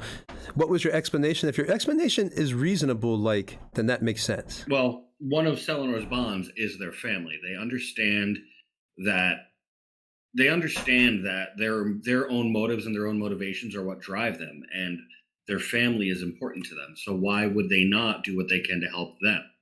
Because in the long run, at worst, as long as the rent's paid in this house, since I've now paid the rent, I have a place to sleep without paying anything else. Ah, there you go. So your motivation was still yourself. Okay, that works. But then. helping the family as well is something that I absolutely would do. All right. Well, we'll let the neutral evil go for that one, since it's your bond and you're technically kind of still doing it for yourself.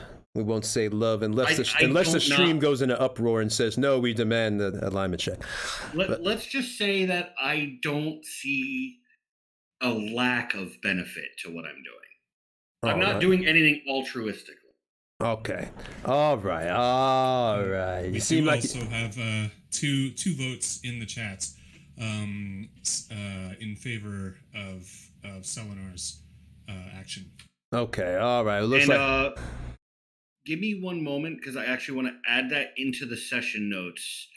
When morning comes, we shall mourn.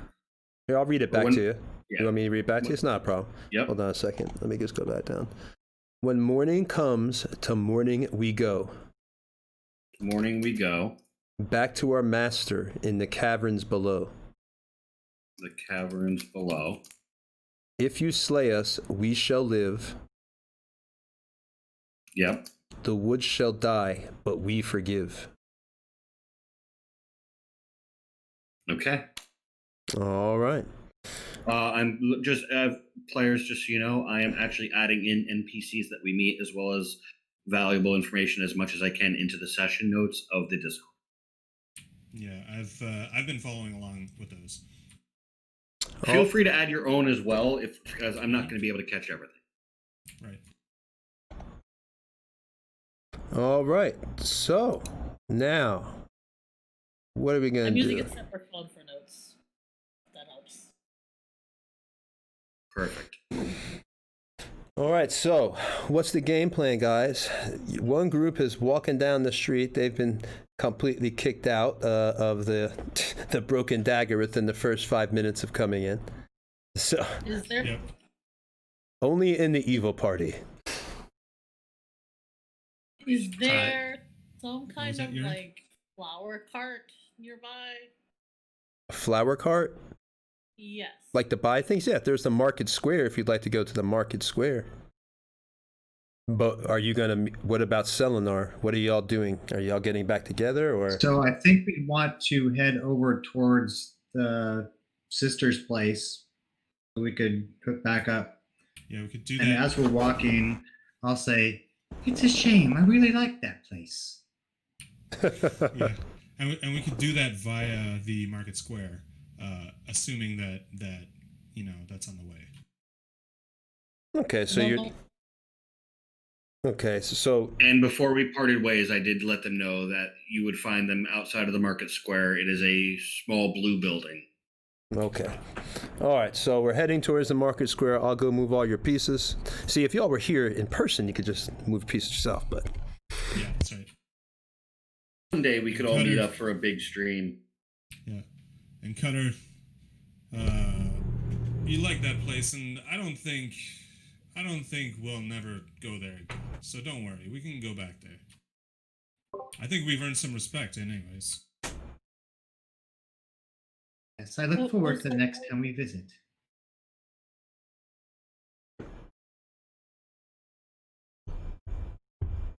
Sorry, He's what was that, currently Cutter? setting up the pieces. I do think that he was. I do think that that gentleman was rather rude to some new travelers in town, which was unnecessary. He did think we were some kind of daggies, as well. So maybe that was it. Maybe that's what they do with all new people in the tavern too. Which is a good way to live a full life. As I'm stepping out of the building, I see the rest of my party sort of heading up the way. Yep. You see him. I just put you all together in the middle of the kind of the market square here. Giving them a wave. Yeah. Oh, hey, what's going on, fella? Hello. Hello. Unfortunately, my sister is quite ill. She's taken to the fever that's been going around. She did say something rather cryptic. And Cryptic. What was it? when morning comes, to morning we go, back to our master in the caverns below. If you slay us, we shall live. The wood shall die, but we forgive. Rather interesting. Her fiancé was mentioning something about the disease as well, but he was sobbing and prattling so much I really paid him not much mind. Though I was gifted these, and I pull out of the pouch the 2 vials of cure poison. Now, Jimmy, I do know with your biology, you are usually fairly strong when it comes to things of a poisonous nature, especially with your upbringing, yes? Yeah. So, yes, for sure. And our strapping young friend here, pointing to Cutter, how would you say you are when it comes to fighting off disease and poison? I suppose the same as any strong warrior. If you are potentially offering me one of these potions, I would indeed take it. Well, I do know the abilities that I myself have should suffice in a pinch, but if I were to go missing or go down, it might be beneficial for a few of you to have them. So I'll actually take the potion and hand it over to Cutter, and then I look at Yori. Wow, this would sound like a good party, man. There's some nice guys in this party. What do y'all stream think? These are real nice people. Well, Tony. Well, we're trying not to be a murder hobos. I know. Also I'm to messing put it with into you. perspective. I know. What villain does not take care of their lackeys to make sure they are protected? Hey. He's got you there, Tony. If you don't take care of your minions, you don't have cannon fodder for the good guys. That is true, man. You gotta be careful. I hear you. I'm just messing around. And I look to Yori, sort of looked him up and down. Now, Yori, what is it that you specialize in again? What is your skill set for us? I am. If you kind of notice, there's a little bit of a light coming off of my character because I am paladin. I'm a rather noticeable character. Okay. I actually have an Azamar mini we'll have to put on next time that you might like. It has wings and everything if you want to use that next time, Jung. Okay. I'm actually looking at your image here on Roll20, and okay. Yeah. So you're You're also one to wield powers of the divine, similar to myself, though you seem to have a bit more of a conviction. I just want to know who I should stand behind in a fight. Is that a No yes? worries. I will always make sure and take care of my companions. However, when there will come a time when I will have my own needs. Well, of course, a favor deserves a favor in kind.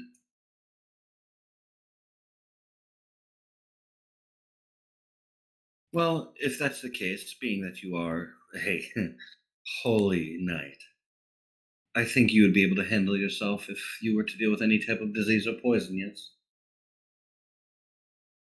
Then you wouldn't mind if I held on to the other Not a no. one.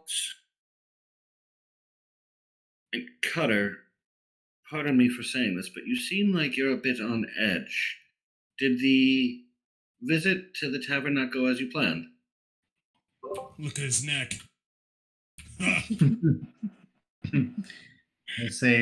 Let's just say I didn't get the drinks I was looking forward to, but I did have a good time.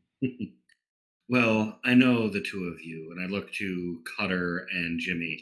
I know you two have a bit of a violent streak in you, and it's best we let that out once in a while, don't you think?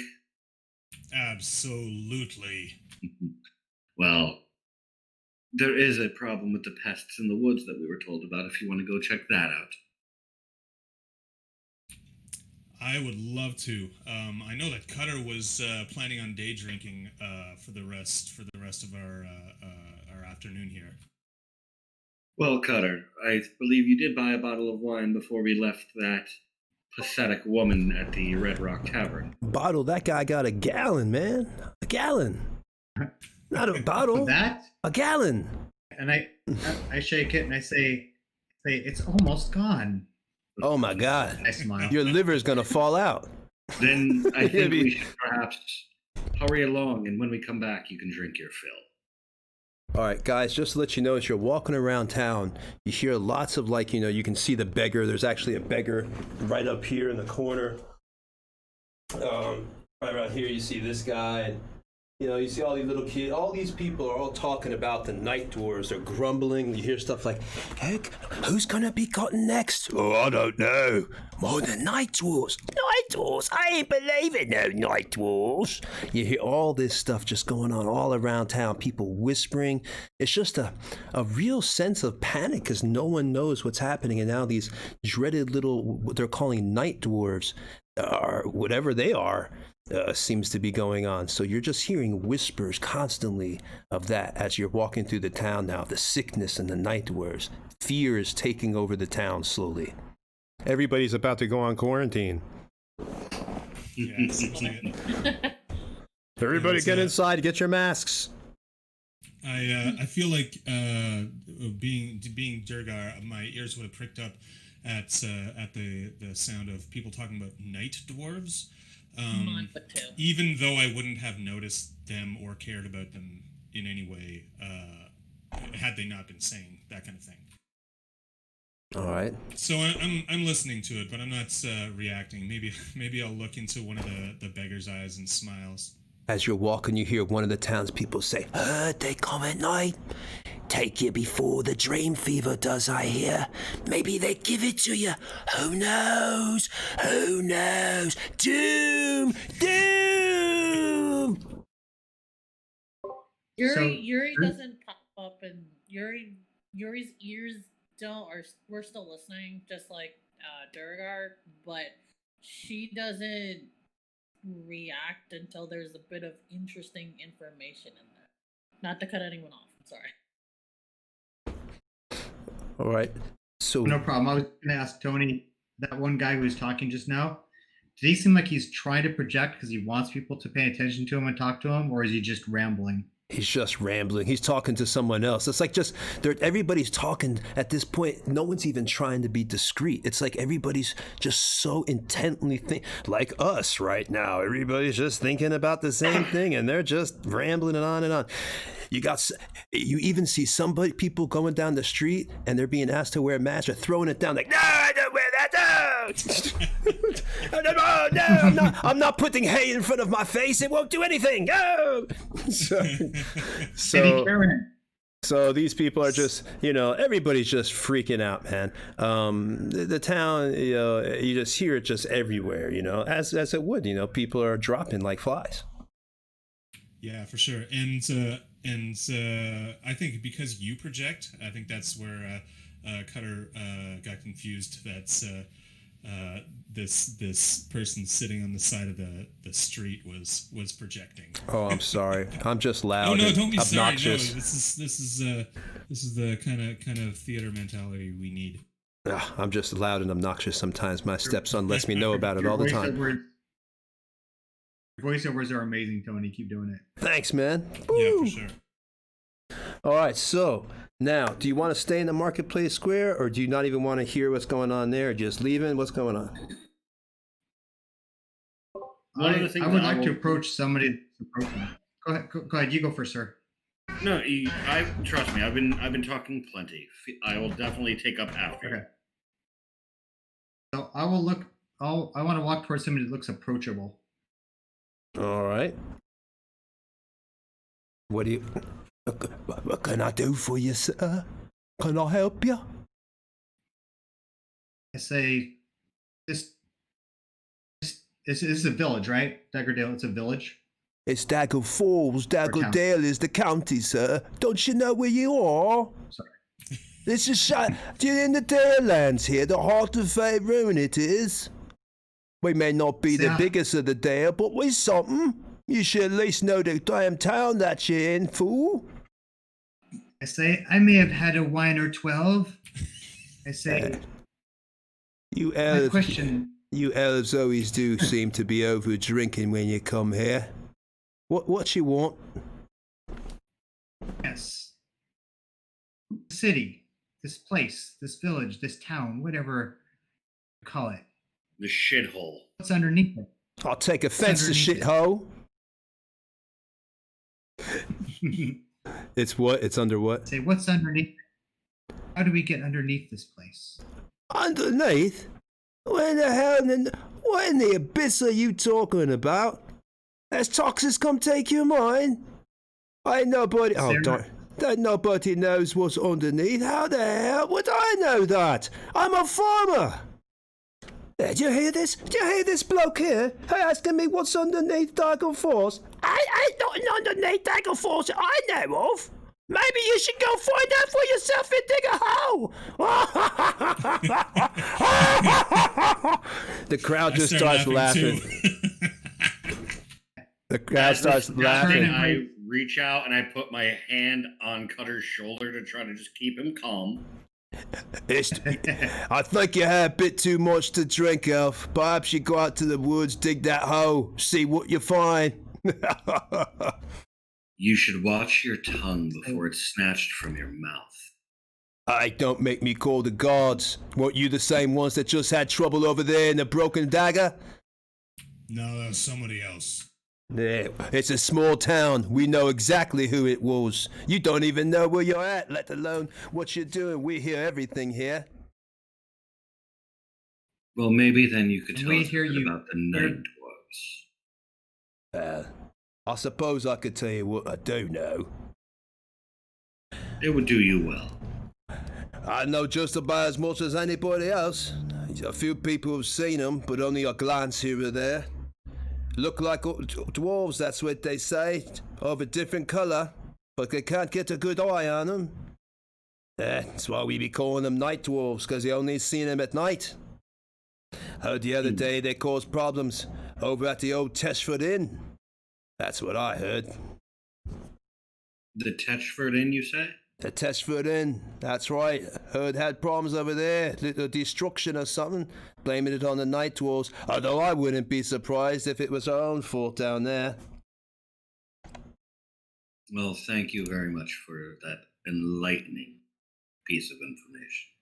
No problem. Have a good one. And don't forget to dig that hole.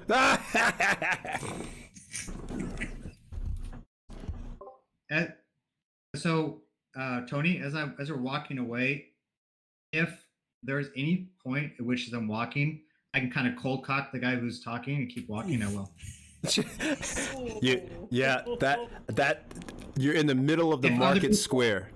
I'm There's gonna too let many you people. can, Then I will check myself. This is broad daylight, Too many people, I right? will check myself. yeah, you can do Tony. whatever you want, but just Tony. remember where you are. I No. know repercussions. I prefer to have him sleeping and just walk away. But if people will see it, I'm not going to do it. Knowing Cutter's proclivity to anger and rage, and having seen this type of thing play out before, would I be able to mock trip him and look like I'm trying to catch him, like he was caught off balance? So when his fist goes swinging wild, it's just him trying to catch himself. Would I be able to give him maybe advantage on the deception to pull this off? Wow. Yeah. All right. So you basically what y'all want to do is you want to, in the middle of broad daylight, because I'm not going to tell you if it's a succeed. It sounds like you're trying to ask me, Tony, will this work? I'm not going to tell you. You can try it. I'm asking if there's a way that we might be able to up our chances of success. What does the stream think? Let's ask the stream. We'll go to them. Stream, do you think they should be able to roll a deception? What should I make the DC on this? It should be pretty tough, man. It should be pretty tough. You know, it is broad daylight, but Yeah. we've done this before, though. Like this is a move that we do. Oh, really? It's y'all got a special like evil handshake like the Super Friends? If you haven't Legion noticed, of Doom? if you haven't noticed, it seems to me like Yori and myself are the two that sort of keep the murderous intent of our Dorgar friend and the unbridled rage of my fellow Wood Elf in check. All right. We're sort of the wranglers. There Alright. is a time and So- place for all rage. So if- Tony, So actually, if Cutter just happened to trip and fall when he's going to catch himself and his fist connects with the chin or throat of the farmer, accidents happen. That Okay. is true, but you have to make it look right. That's So- why I want to make a deception check. All right. I'll say the evil party. Y'all are crazy already. So, You're encouraging it. well, I knew this is how the evil party was going to go. I knew it. I just wouldn't be all about. so Tony, though, I did have a very strong But I'm alternative I wanted to do instead. Was that since it sounds like I will not get away with this, I would love to just walk up to him and dump the rest of my wine on his head and say, "You're right. Maybe I was drinking too much. I'll stop starting now." So I'm not saying you wouldn't get away with it. That's not me that decides. It's the dice. This isn't my Oh, no, I decision. know. So you want to try So which one- realistically, right? Realistically, yeah. No, realistically, I think I would get caught. So Okay. I know I just pour wine on his head. You know, the guards aren't going to try and murder me. So this way, I can get a little bit of comeuppance to this guy. So you're going to So commit. I would like So to you're do going to that. commit assault. I'm gonna pour wine on his head. That's called assault. That's, you know, Oh, okay. Oh, So yeah, that could by be called Chinese alcohol standards, abuse. yeah. So But yeah, I'll do that. He won't do that, thinking it's okay. okay. So you were just the guy that got into the fight at the tap. Okay, let's do it. You're going to pour wine on the head of the old man in the marketplace. Yes. All right, let's do it. I'm gonna move the guys up. All right, the old man. You go over. Well, no, you describe it. You describe how you go do it. This is your dream, your game. So I saunter over, a little bit slightly off balance, and I say, "You know what? You're right. Perhaps us elves do drink too much. I should stop." And then I pump it on his head. and I laugh uproariously. What the hell's wrong with you? You cause no one but trouble in this town. You just wait right here. You just wait right here. I think we should boot it.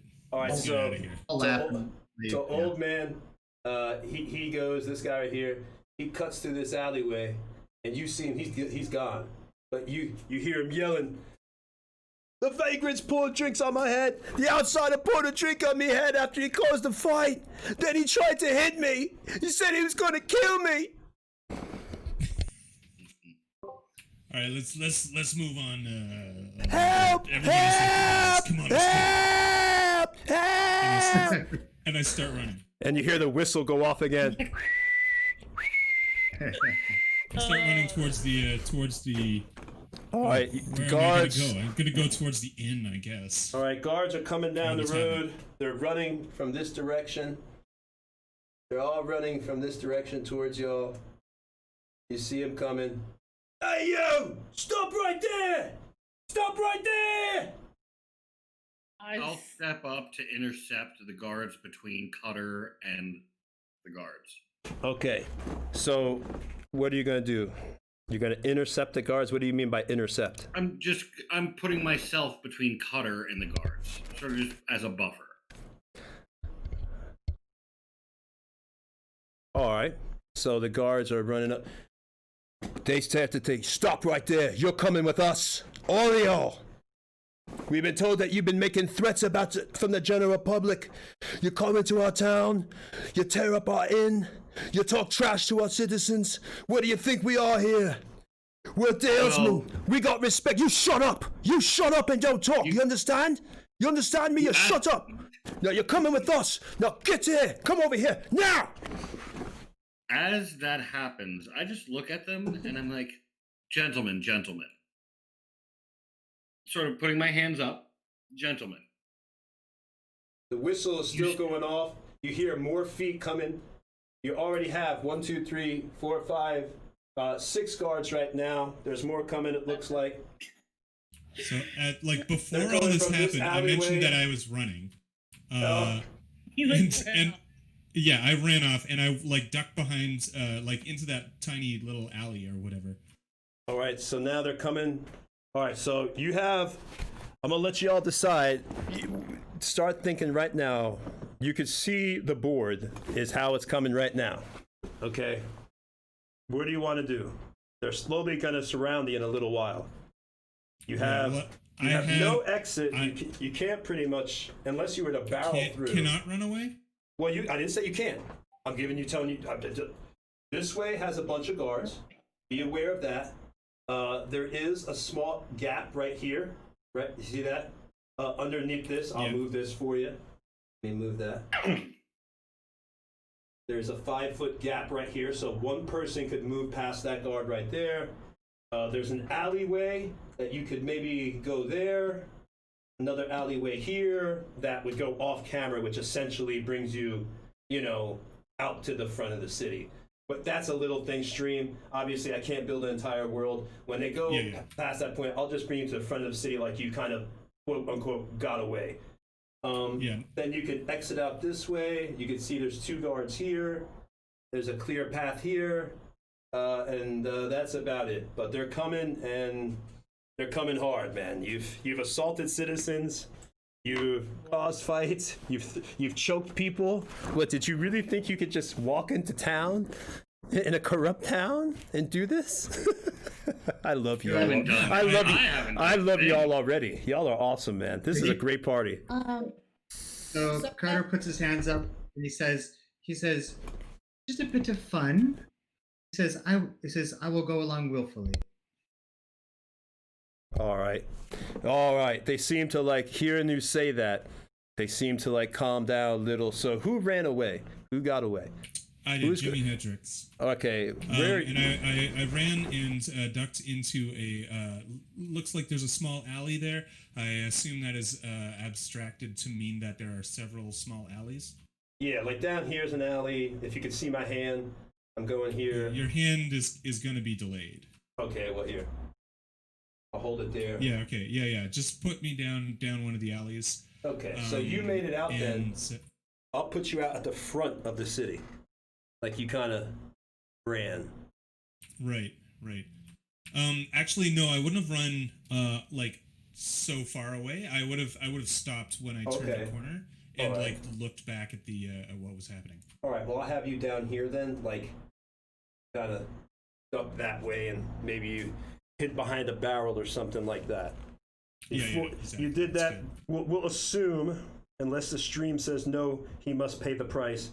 we'll assume that you told me that before all hell broke loose, so you don't have to Oh, get it your. did. What I mean by that I is was saying I'm running away. I'm running away. your movement points, or that, or I'd have to start you on movement points right now, which means you wouldn't make it all the way down the alley, which means they'd probably run after you, and well, shit would get interesting. If the stream wants to see shit get interesting, well, you know what to do. So, anyway. I don't think we're going to need the stream's help for things to get interesting. You know what I love about this game already, guys? Is this is a perfect example of why I love sandbox gameplay. Everything you're doing is completely emergent gameplay. None of this is in the module. You're just creating your own game, literally, just with the canvas that I put down. I love that. Right. Now, Tony, Yuri was trying to say what they were doing. Okay. Well, he's gone. Jimmy got away with his Dugar. He's gone. Cutter is going. Cutter is right here. And that's you, and then that's. All right, so Cutter, you're going peacefully, right?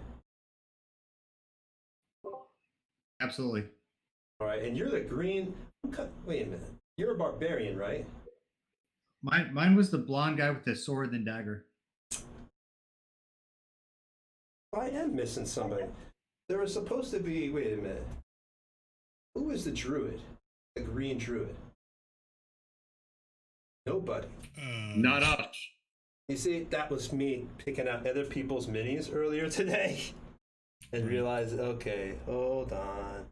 All right, technical difficulty stream. Hold 1 second so I can get the right character for Cutter here. In the I say, it meantime, wasn't me. It was a druid in green. Yuri, It was what was- definitely that druid over there.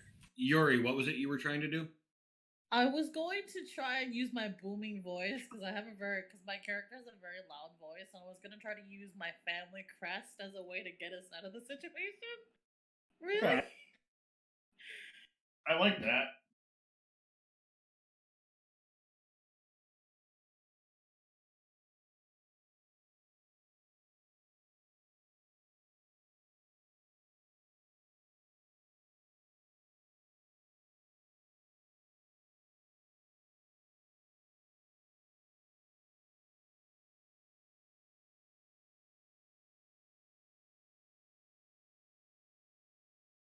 My companion's issues.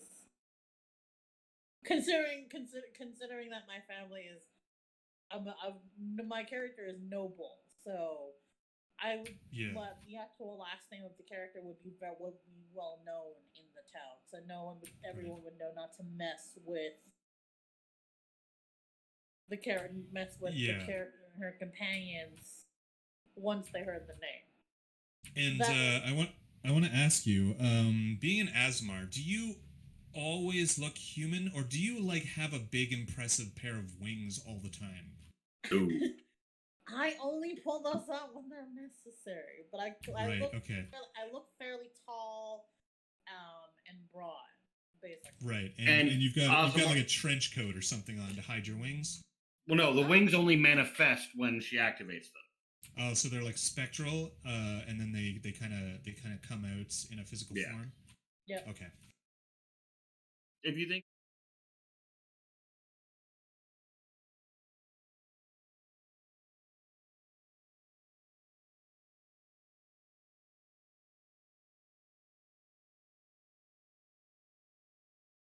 Look human or humanoid and have some other features such as lightly glowing eyes, or their hair is always glowing, or there's a slight glow or aura about them, but they take great pains to hide that. Are we back? Right.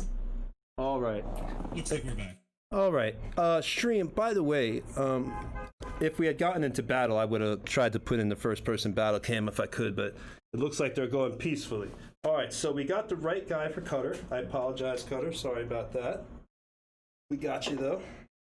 As you can see, the blonde guy with the 2 swords. All right, so they're going to take Cutter peacefully. They're going to let... and who else stayed? All 3 all stayed? Yeah, well, Yuri was going to try to use her family's crest. Go ahead, Yuri. I use my booming voice. I say, I don't think my family would be very well to see that me and my companions have gotten in any trouble, considering how much they do And for who? this town, would they? And what are you? And I puff out my chest and my shoulders, and I show off my family crest. What are you hoping that supposed to we'll get be? A Cimmerian princess?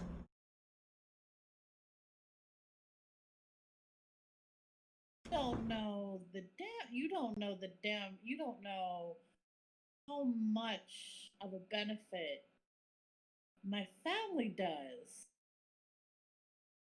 What's in it for us? You see a little evil smirk on her face. All right. So the guard. So what you telling me? Come over here, lassie. Come over here. Let me talk to you for a moment. So what you're saying is you got a little bit of money. So he pulls you aside privately and he brings you. He's like, you got a little bit of money. You want to buy your way out of trouble?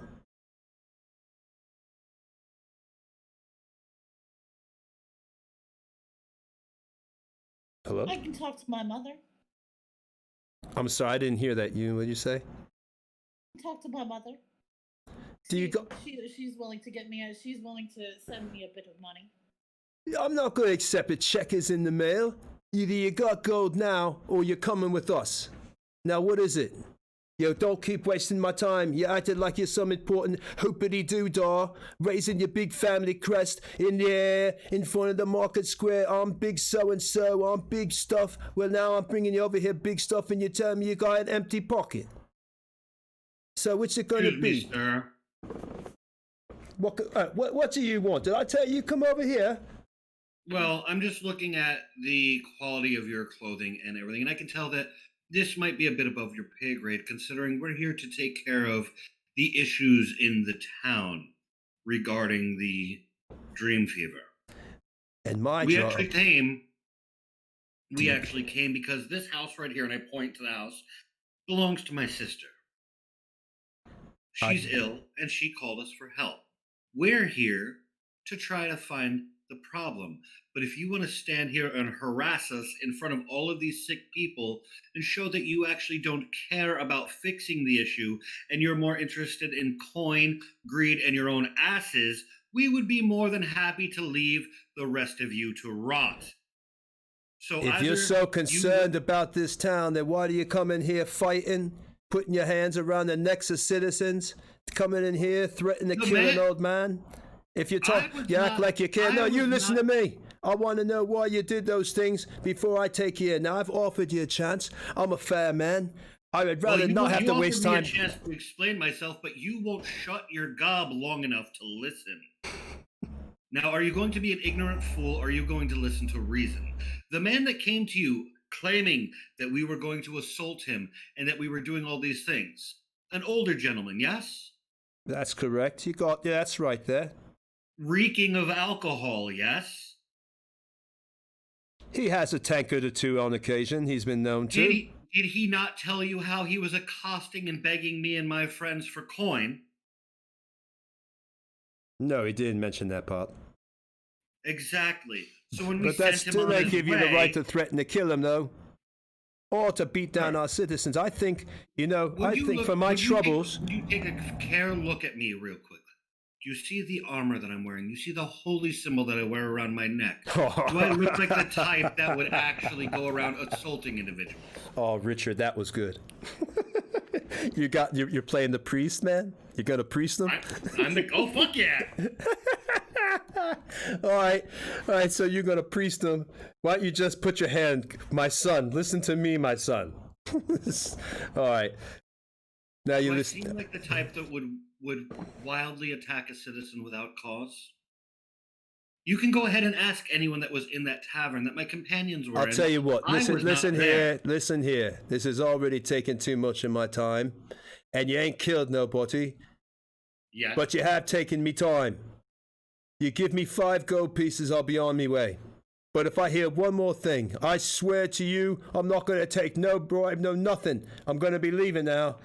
I've made it simple for you. 5 gold pieces for wasting me time, or I bring you in. What was your name? It don't matter what my name is. Do you want to be brought in or what? I'm sure that Constable Tren would be interested in what your name is. At the mention of that, the men behind him begin to laugh. Oh, and the guy wryly smiles at you. Oh, yeah, because if there's one thing Constable Tren is an honest, upstanding man. No, but I'm sure a man like him is more interested in saving face for a group of people that can bring his name a bit higher in this town for curing the disease in his name when a lowly guard such as yourself is trying to accost us. Constable I think Tren he'll won't side with the care. people that could actually do something.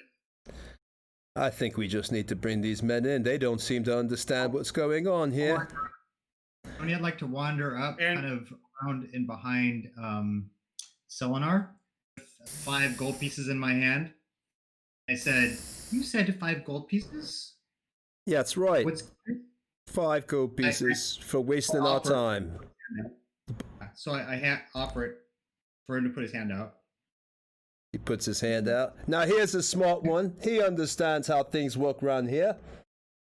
I drop off 5 coins and I say, a price for a little bit of fun. I say, and for the record, I say, none of these were the culprits. It was just me. Thank you. So wait, you're basically saying that they weren't involved. It was all just you, right? And you're just offering him the money, but you're offering him the 5 gold. All right, that's all right. You're giving me my money. You need to take your smart friend here, that with his white hair. Your character does have white hair, is it right, Rich? Yes. Okay, cool. I didn't want to say the wrong thing. You need to take your friend here with his white hair and teach him some manners, like you've got. Now, don't be causing me no more trouble. Don't be causing no more fights. And I don't want to hear no more complaints from those citizens. If you're here to help, that's fine. Go ahead and try to help. But don't be here causing problems. Now, we're going to go and have us a drink at the Dagger. And they begin to... Here you go, then. They begin to break apart. While this is going on, I have a little secret smirk on my face, but no one really notices that. Because in her mind, it really shows just how far the corruption is, and she can use it to her benefit. And suddenly some stairs fall from the sky. Well, Stairs fall, everyone dies. Well, yeah, you saw. Oh, yeah, you saw the roof. Yeah, actually, that was the. What happened was there was an earthquake and the chimney fell off. But luckily, there was no injuries. The town was able to fix it quickly with a wish spell. So, but yeah, this town is highly corrupt. Remember, in the beginning, it's under control of the Zentarum. And if you know anything about the world of Faerun, the Zentarum are like the worst of the worst, man. I mean, they're just utterly corrupt. Now, that being said, Tony, that's very interesting. Because my background feature is criminal contact. I have a reliable and trustworthy contact who acts as my liaison to a network of other criminals. Where's he at? Well, that's the thing. We could work him in. I know the local messengers, corrupt caravan masters, and seedy sailors who can deliver messages for me to get my messages to my liaison. So for me to have any type of contact in the Zentarum would not be a far stretch. Well, you're at level 1, so you're not going to be huge. But I know a guy.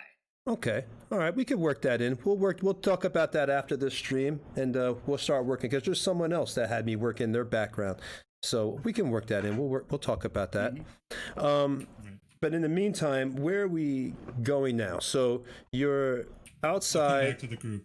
You're back to the Dugar steps out of the shadows like, oh, I was just going to the bathroom over there, that wasn't wrong. And as I step out from the alley, I'm kind of squinting. Obviously, the sunlight hurts my eyes. Hit the camera, sorry. Might see the camera shake. Kind of you to rejoin us. Oh yeah, he's a real brave soul. Hence evil party. # evil party. So I'm a survivor. All right, so # not all dwarves. All right, so y'all work it out. Y'all have do what y'all have to say, what y'all want to say, and then I'll just sit back and wait for y'all to decide what you're gonna do. Well, Cutter, I am guessing that what they're saying about the issue at the tavern is true. If that's the case, perhaps you should not partake in so much alcohol in the middle of the day in a small, corrupt town. We've already got 2 strikes against us here, and I don't want to go back on the road already. So maybe for the rest of the day and most of tomorrow, we should lay low, head out of town, and take care of some of the other pressing issues at hand. I agree. That's what Cutter was suggesting in the first place, going back to the tavern and, well, drinking his face off, but going in the morning. Well, what time of day is it, Tony? Because we arrived here, what, in morning?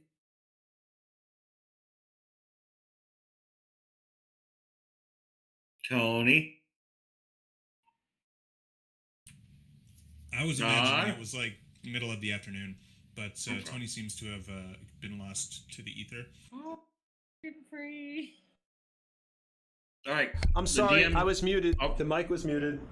All right, we're just moving the camera. I'll do it.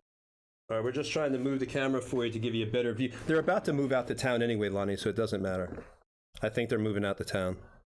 So you don't need to adjust it and give them a first-person view or anything like that.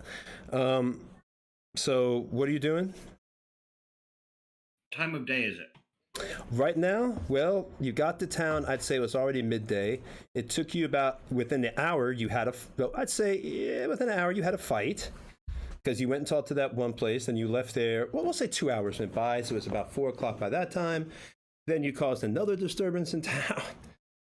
Which was probably took about another hour for that. So I'd say it's about 5:30. Okay, so it's coming to evening. Right.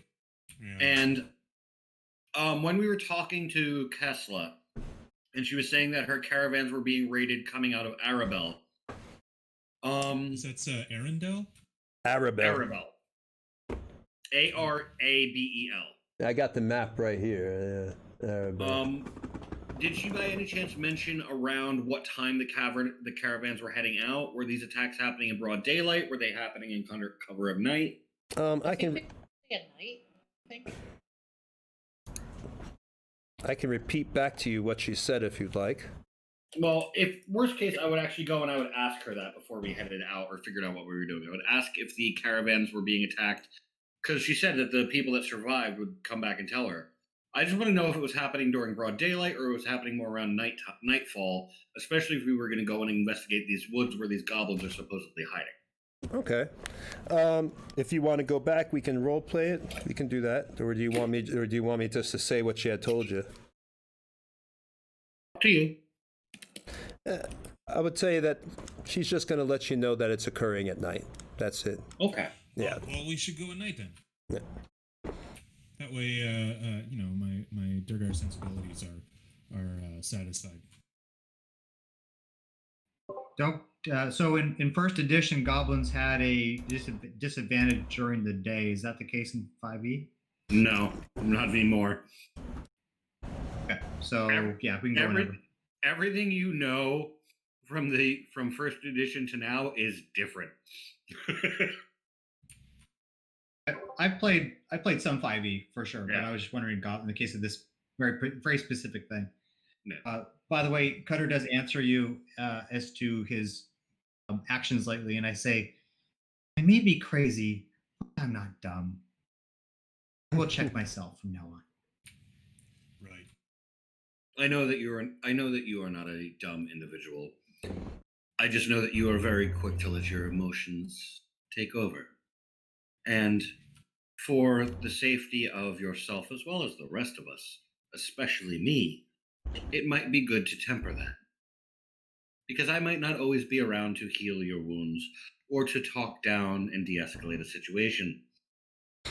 Your strength and your ability with weaponry is unrivaled as far as I can tell. So Well, here comes the ass kiss. I want to keep you around. But you wanted to go drinking for a while.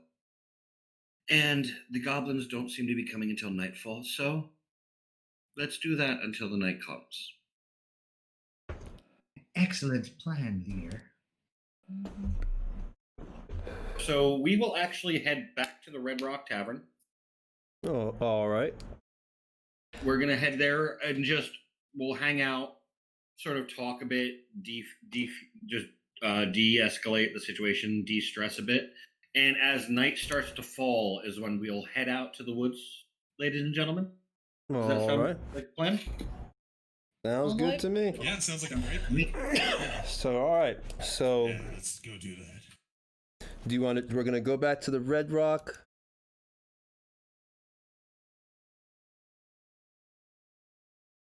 Yeah, I think fast forwarding time is best. Okay.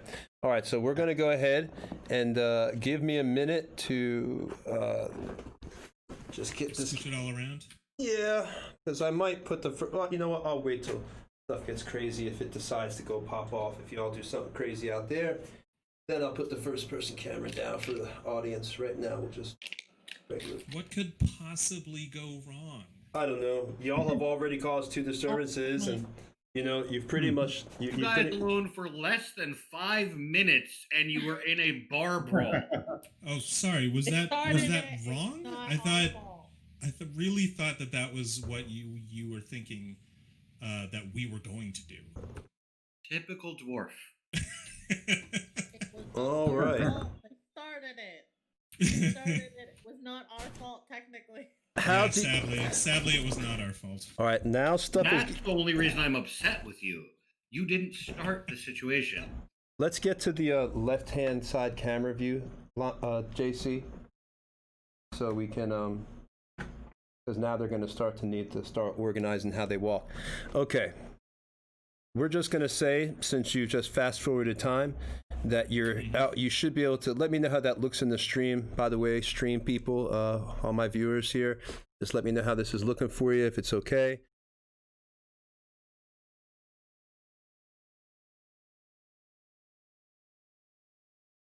Who's going to be doing what? Which direction are you heading? You've just arrived outside the town. You're looking at the front of the woods. Now, So I have survival and perception, so it probably makes sense that I walk ahead. yeah, being that you are the more outdoorsy type in that regard, I think that's excellent to have you be our tracker and our leader in the front. I myself, Go ahead. Sorry, go ahead. All right, I'll go. I also have perception and survival, so I might want to take up the rear. You know, it's not like taking point, but it's important to have someone perceptive in the rear. And I will also mention that both Cutter and myself, being wood elves, we have the Mask of the Wild feature, which allows us to hide even when we're only lightly obscured by foliage, heavy rain, falling snow, mist, and other natural phenomena. So we pretty much have a natural camouflage that we can benefit from, even if we're only partially immersed in it. Okay. So you're basically we just sort of blend in. Yeah. All right. So, you know, anything that you have, just remind me. Let me know. Because, you know, if something happens, that I'm sure you'll remind me, like, hey, we were kind of partially camoed. How does that work when you're traveling, though? Do you need to travel at a certain speed for that camo to work? Can you travel at full walking speed? It's actually it's hiding, not so much moving. Okay. But hiding, including the stealth, as long as we're moving at half speed, we are able to do so. If we try to move more than half speed, we do so at disadvantage. So as long as we're moving slowly and cautiously, we're able to sort of blend into our surroundings. Sorry, you heard me banging the mic, guys. Sorry about that. We're trying to move the camera. Tony, I just want to clarify. The fact that we can hide doesn't mean we're automatically hidden. It just allows us to take the hide action when we want to. All right, so you're not hidden in any way. It's not going to affect anybody's perception roll if something was out there when they're detecting you. Unless we wanted to hide. Okay, so your walking speed is going to be, you know, it's as long as you're walking, you're really not getting any bonus. It would have to be something if you were still saying, okay, we're hiding. So really, it's not really doing anything while you're walking then. You're not standing still. So at this point, we would just be stealthily moving through the forest if we wanted to sneak. Okay. All right. So the way it looks right now, we have Cutter up front, we have Yuri in the middle, we have Jimmy in the back, and we have Selenar off to the left-hand side. Does that work for everyone? Everybody have Yes, dark fine with vision? me. I have superior dark vision. I can see as if it's daylight. Yeah, and you 60 feet. superior version actually gives you 120 feet, if I'm not mistaken, as well. 120 feet and color. Who else Yeah. has dark vision? Everyone has dark vision. Everyone? Okay, well, that don't have to worry about torches then now, do we? All right, so... Well, dark vision still gives us disadvantage on perception checks. All right. Good, thank you for being honest. You know, there you go. As a player, I am honest. As a character, we'll see. I like As your a style. character, you're like a loving, fluffy bunny. Yeah, he's the nicest evil person I've ever seen. So... That means I'm doing it right. All right, so He's we are... fooled everybody. How's that view look on the stream, guys? About to venture into the woods, into Yeah, it adventure. looks good. All right, so I Look would at say that. zoom it a little bit. zoom in a little Oh, bit. that's great. No, that actually, never mind. What you just, that change was That great. battle cam is awesome. All right, Tony, so we're about... Yes. before you do anything, can you take a screenshot of that view and use that as one of the channel photos? Because that is badass. JC, see Yeah, if you can totally. take a screenshot of that and use it as... just see if you can take a screenshot. They want to know if you can... Just this thing right here. I have no idea how to do that, guys. So if the stream knows how to do that, please type it to JC, because we don't... You can We're, also- we're novices at this, man. We're in a garage, man, for Christ's sake. We can also pull it from the video, too. All I'm right. literally taking a snapshot of that area of just the minis moving into the woods right now, and I'll post it into the Discord.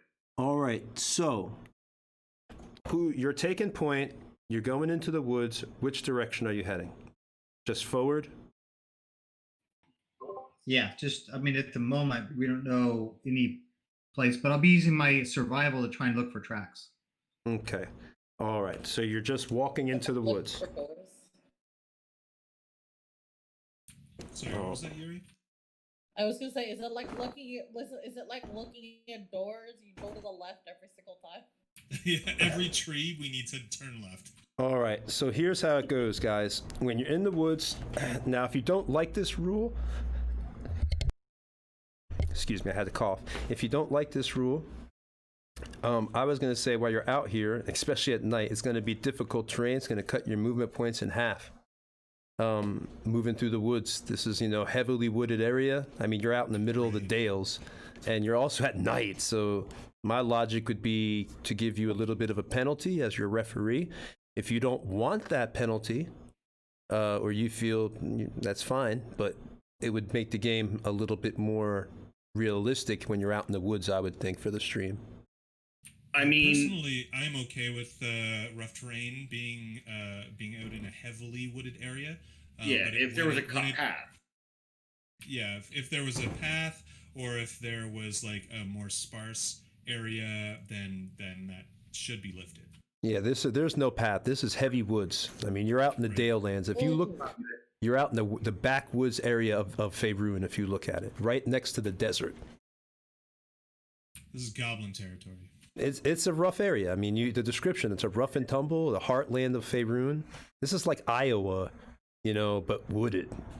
I mean, so, yeah, the town. As long as all the other creatures, other than maybe like the beasts that move through the woods, have the same penalty, I am perfectly fine with that. Yeah, I don't see why that would be a problem. Unless you got like to a clearing or something like that, obviously, then that would be different. But that would be a recognizable area, obviously, you would know. So we're going to go ahead, and who wants to move where? Just move. Cutter, you want to move 3 forward? Want me to move you 3? Yeah, that's All right, and we'll move to... Oh, I just hit the cam with my arm. I'm sorry. 3. And the dwarf only moves 2. And then...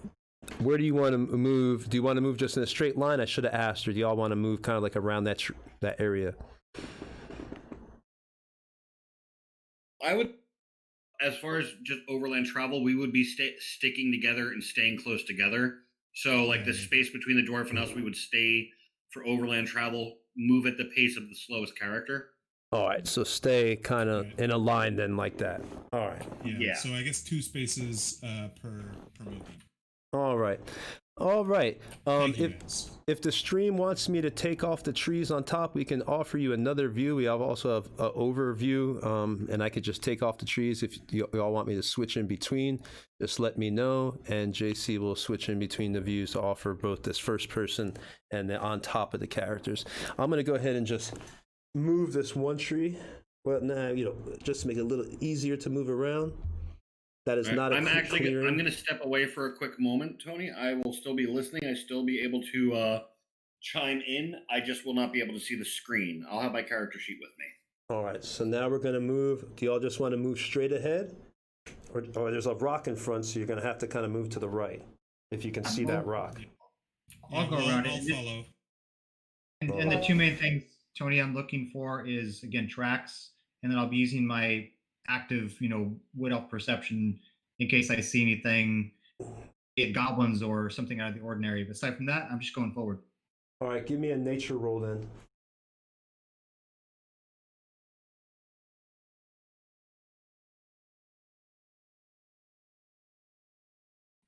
Sorry, I have two computers up. I've rolled 20 and one not good. That's all right. If you have to roll with dice, man, I trust you. If you feel, I don't think people cheat at D&D, and if you do cheat at D&D, I feel bad for you. It's actually it's fun for me to roll because we all get to see it together. So I got it now. Hold on. Okay, advanced, and then +5. We go survival. Oh, looks like I rolled a 1. Yep. Oh, 6. Okay, so your nature roll was a 6. No, It's nature, okay. well, So it's survival, not nature. It's survival. oh, I thought it was. I'm sorry. I'm thinking. Nature. I've played a bunch of editions, so the rules begin to intermix after a while. I apologize for that. So survival, still obviously 6 is not going to get you anything. As you're observing, I'll give you. You're looking around in the dark. You've got your elven eyes because you're an elf, right? This is Cutter. So you're looking around, but you really don't see anything. Just looks like from your perspective, normal ground at this time. Just keep moving. Yep. All right. So I'll move you another 3. Do you want me to move you to the right or left of that tree and the rock in front? Remember, there's technically a tree right here too, so I'll put that tree back. You can move through this kind of straight area, or you can move to the left. Let's see. So many windows open. Sorry. I will go to the left. All right. I'm going to take the top of this tree off, so if the stream, it's easier for them to see. Let me pause. Let me mute for a second here. There we go. And with my superior dark vision, I can see 120 feet, and I have a passive perception of 13 as well. So just in case anybody's trying to hide or something.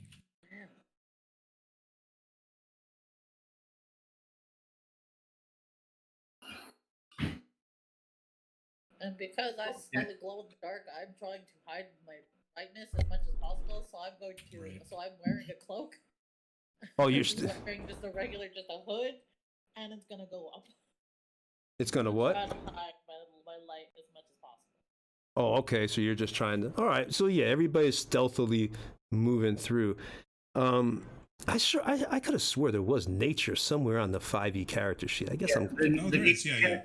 That's for like determining a creature or a poison or what kind of foliage is around. Ah, okay. Survival Okay. is what's used to sort of navigate through heavily wooded areas or tunnels and things like that. One day we'll play. And tracking and stuff like that too.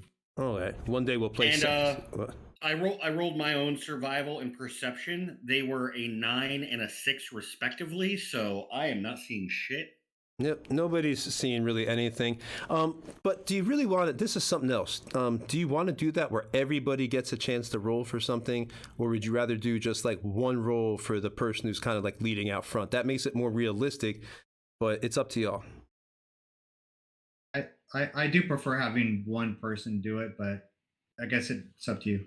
Yeah, if the one person gets a chance, we all still have our passive perceptions too, right? That's actually very accurate. It's not like we're all kind of walking with our eyes closed. Yeah, you're still, if something's out there, but obviously you have to remember it is night and nature. It's even though you have night vision, it's animals, and animals are pretty good at hiding usually. unless they're stupid. Yeah. You know. And I'm actually going to type my passive perception into the Roll20 chat. I think each of us should have that listed just so Tony has quick access to it. Mine's also 13. Yours is a 16, Rich. 13. Yeah. All right. That's pretty high passive perception. All right. Yeah. It is. All right. Well, that's pretty good then. All right. Well, let's keep rocking. Give me another survival roll right now, though. And tell me what you got.